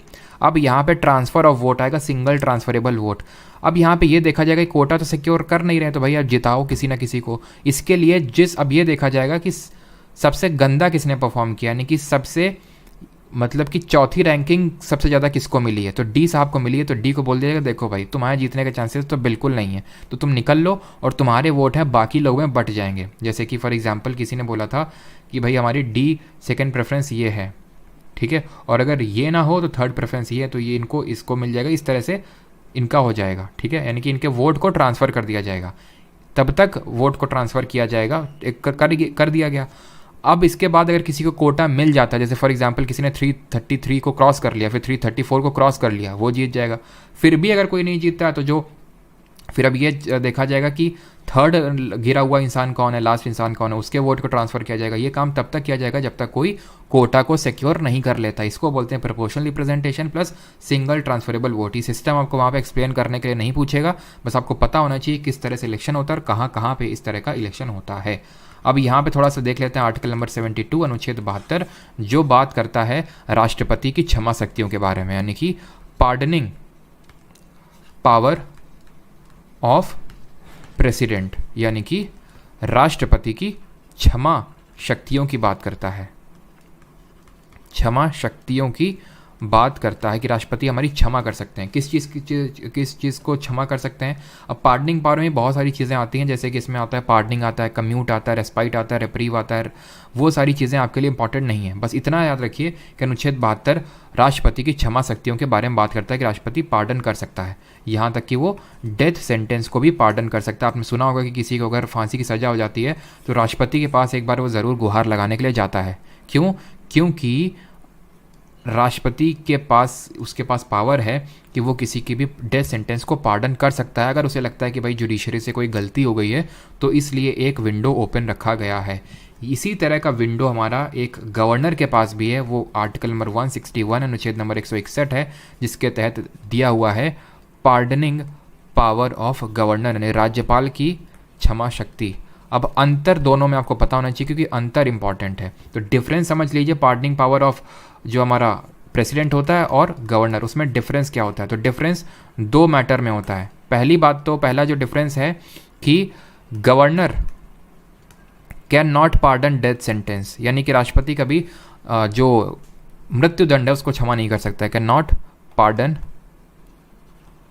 डेथ सेंटेंस, ठीक है, इसको कभी पार्डन नहीं कर सकता। और दूसरा ये है कि गवर्नर कैन नॉट पार्डन कोर्ट मार्शल, यानी अगर कोर्ट मार्शल से अगर कुछ सज़ा सुनाई गई है तो उसमें पार्डनिंग पावर का काम नहीं रहेगा हमारे गवर्नर जी का, वो हमारे प्रेसिडेंट के पास रहेगा। बिकॉज कोर्ट मार्शल का मतलब होता है कि जो हमारी डिफेंस फोर्सेज हैं वहाँ से अगर कोई सज़ा मिलती है, क्योंकि ये जो हमारी डिफेंस फोर्सेज है जैसे आर्मी, नेवी, एयरफोर्स, वहाँ की अलग कोर्ट होती है। जैसे फॉर एग्जांपल आप एक डिफेंस पर्सनल है, आपने कुछ वहाँ पे गलत हरकत की तो वहाँ की कोर्ट आपको सज़ा सुनाएगी, और वो कोर्ट से अगर जो आपकी सज़ा मिलेगी वो सिर्फ प्रेसिडेंट ही उसमें क्षमा कर सकते हैं, सिर्फ गवर्नर नहीं। और क्षमा सिर्फ याद रखिए डेथ की नहीं होती है, और भी बहुत सारी चीज़ें होती है। जैसे फॉर एग्जाम्पल किसी को ये तो मृत्युदंड हो गया, किसी को मिला कि आजीवन कारावास, उसके लिए भी प्रेसिडेंट या गवर्नर के पास जाया जा सकता है, ठीक है। किसी के मान लेते हैं कोई एक लेडी है, वो प्रेग्नेंट है, ठीक है, और उसको अभी जेल में है, वो प्रेसिडेंट या गवर्नर के पास जा सकती है। उस केस में भी पार्डनिंग पावर का यूज़ करके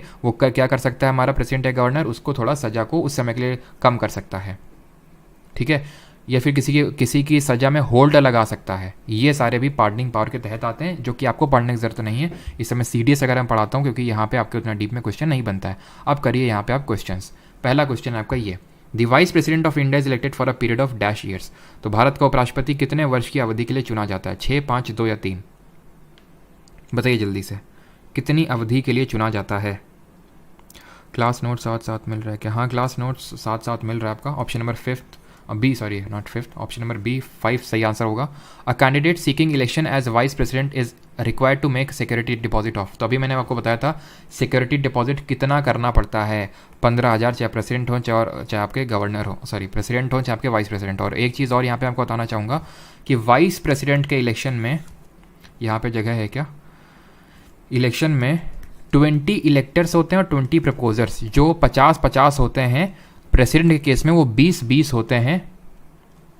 20 electors as proposers, 20 electors as proposers का मतलब क्या होता है? इलेक्टर वैसे ही वहाँ था 50 इलेक्टर एज प्रपोजर, मतलब जो लोग इलेक्ट कर रहे हैं उनमें से 20 लोग आएंगे, ठीक है, एक हाउस से, और उनमें से 20 लोग आएंगे दूसरे हाउस से। वो बोलेंगे कि हाँ हम चाहते हैं कि ये बंदा चुनाव लड़े, क्योंकि हम ये समझते हैं, इसको अच्छे से जानते हैं, ये बहुत अच्छा लड़का है और ज़्यादा गलतियां करेगा नहीं। तो option number C 15,000।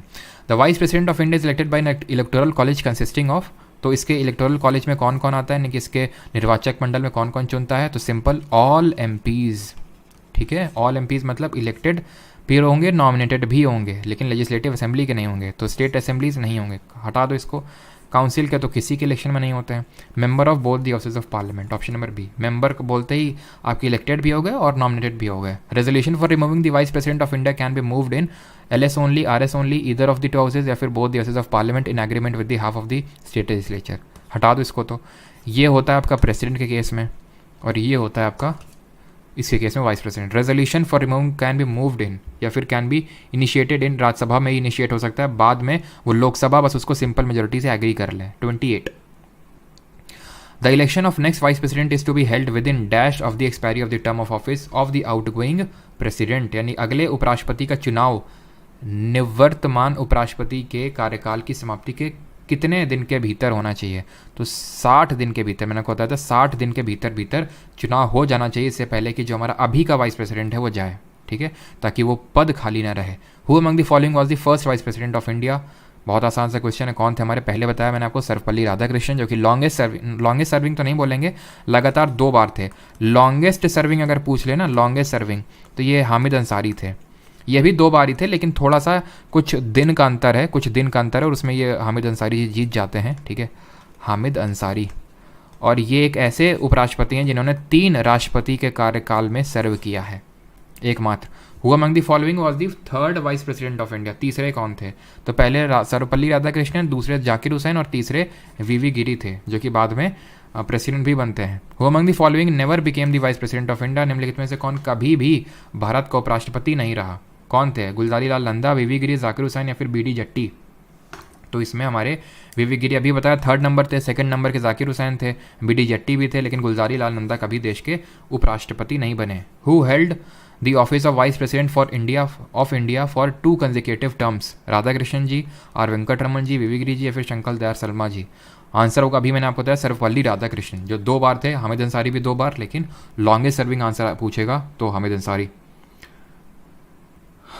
Which of the following is not correct about the eligibility criteria for being elected as president of India?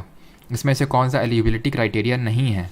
तो he should be a citizen of India है, 35 ईयर एज होनी चाहिए है, he should not hold any office of profit under the union government, state government, बिल्कुल है, he should be qualified for election as a member of Lok Sabha, नहीं। अब देखिए यहीं पे इसने पलट दिया ना, राज्यसभा को लोकसभा कर दिया। जब प्रेसिडेंट का पूछेगा तो लोकसभा की जगह राज्यसभा कर देगा, ये काम करेगा ये, ठीक। अगला question 34, Which among the following is not correct regarding the election of vice president?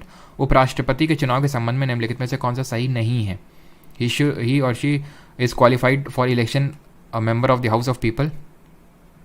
बताइए कौन सही नहीं है, जरा बताइए जल्दी से, देखते हैं आप कितने अटेंटिव हैं। Nancy D, Pinks A D, Vishanshu D, Rajya Sabha, बिल्कुल। अब यहाँ पे जो सही आंसर होगा, सिटीजन होना चाहिए, 35 साल की उम्र होनी चाहिए, he should be qualified for election as a member of Rajya Sabha, not Lok Sabha. तो ऑप्शन नंबर ए यहाँ पे सही आंसर होगा, ठीक है। और यहाँ पे आप ये भी देख सकते हैं, सिमिलर और कंट्रास्टिंग ऑप्शंस भी हैं, जो हम लोग की निट्टो वाली टेक्निक कहती है। द लास्ट क्वेश्चन, इसका अगर आगे क्वेश्चन होता है तो आप लिए होमवर्क होगा कि इनमें से कौन सा कथन सही नहीं है, गलत है। बहुत लोगों के बहुत सारे डाउट हैं यार किसके रिगार्डिंग, बैच के रिगार्डिंग, तो अभी मैं क्लियर कर दूंगा। बाकी आप प्रीवियस वीडियोस चेक कर सकते हो, फिर भी कुछ रह जाता है तो बता दूंगा अभी मैं आपको, ठीक है। तो इनकरेक्ट पूछ रहा है, member of state legislature do not take part in election, बिल्कुल सही है। स्टेट लेजिस्लेचर के इलेक्शन में इसका हिस्सा नहीं लेते, ऑल एमपीज लेते हैं। Vice president is elected for 5 years, he can be remove from his office by president approved through a resolution pass by Lok Sabha and Rajya Sabha. He act as the ex official chairman of Rajya Sabha, बिल्कुल सही है।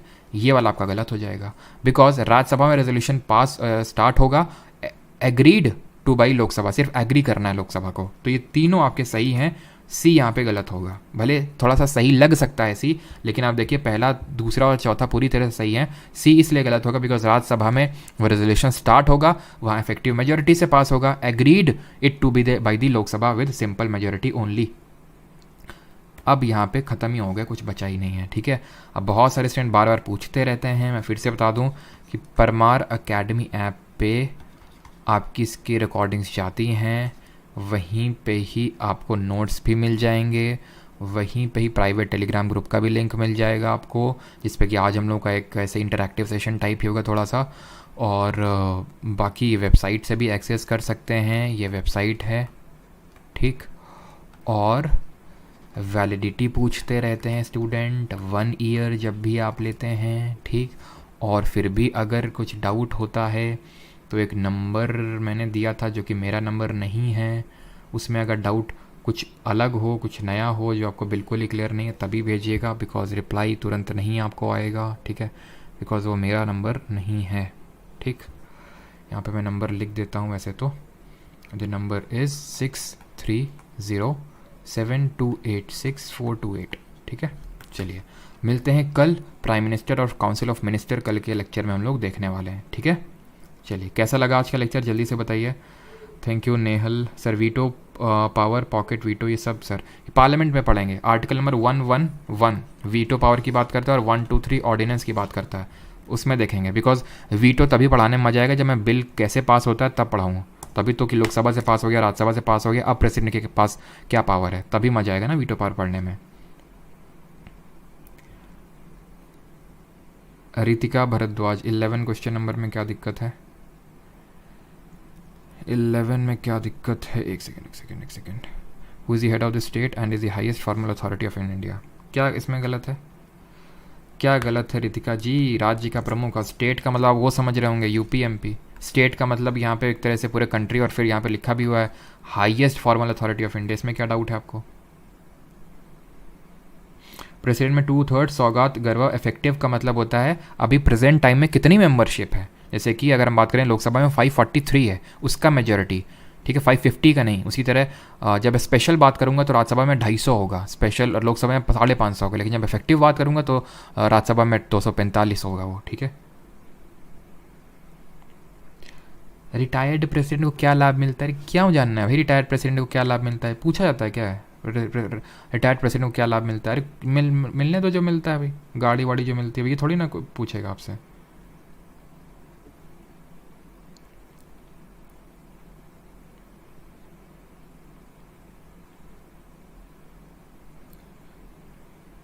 चलो majority सौमिली लाहा मैं समझा दूंगा जब press हम लोग पार्लियामेंट चैप्टर पढ़ेंगे, बिकॉज वहाँ पे भी मेजोरिटी काफ़ी आएगा, है ना। चलो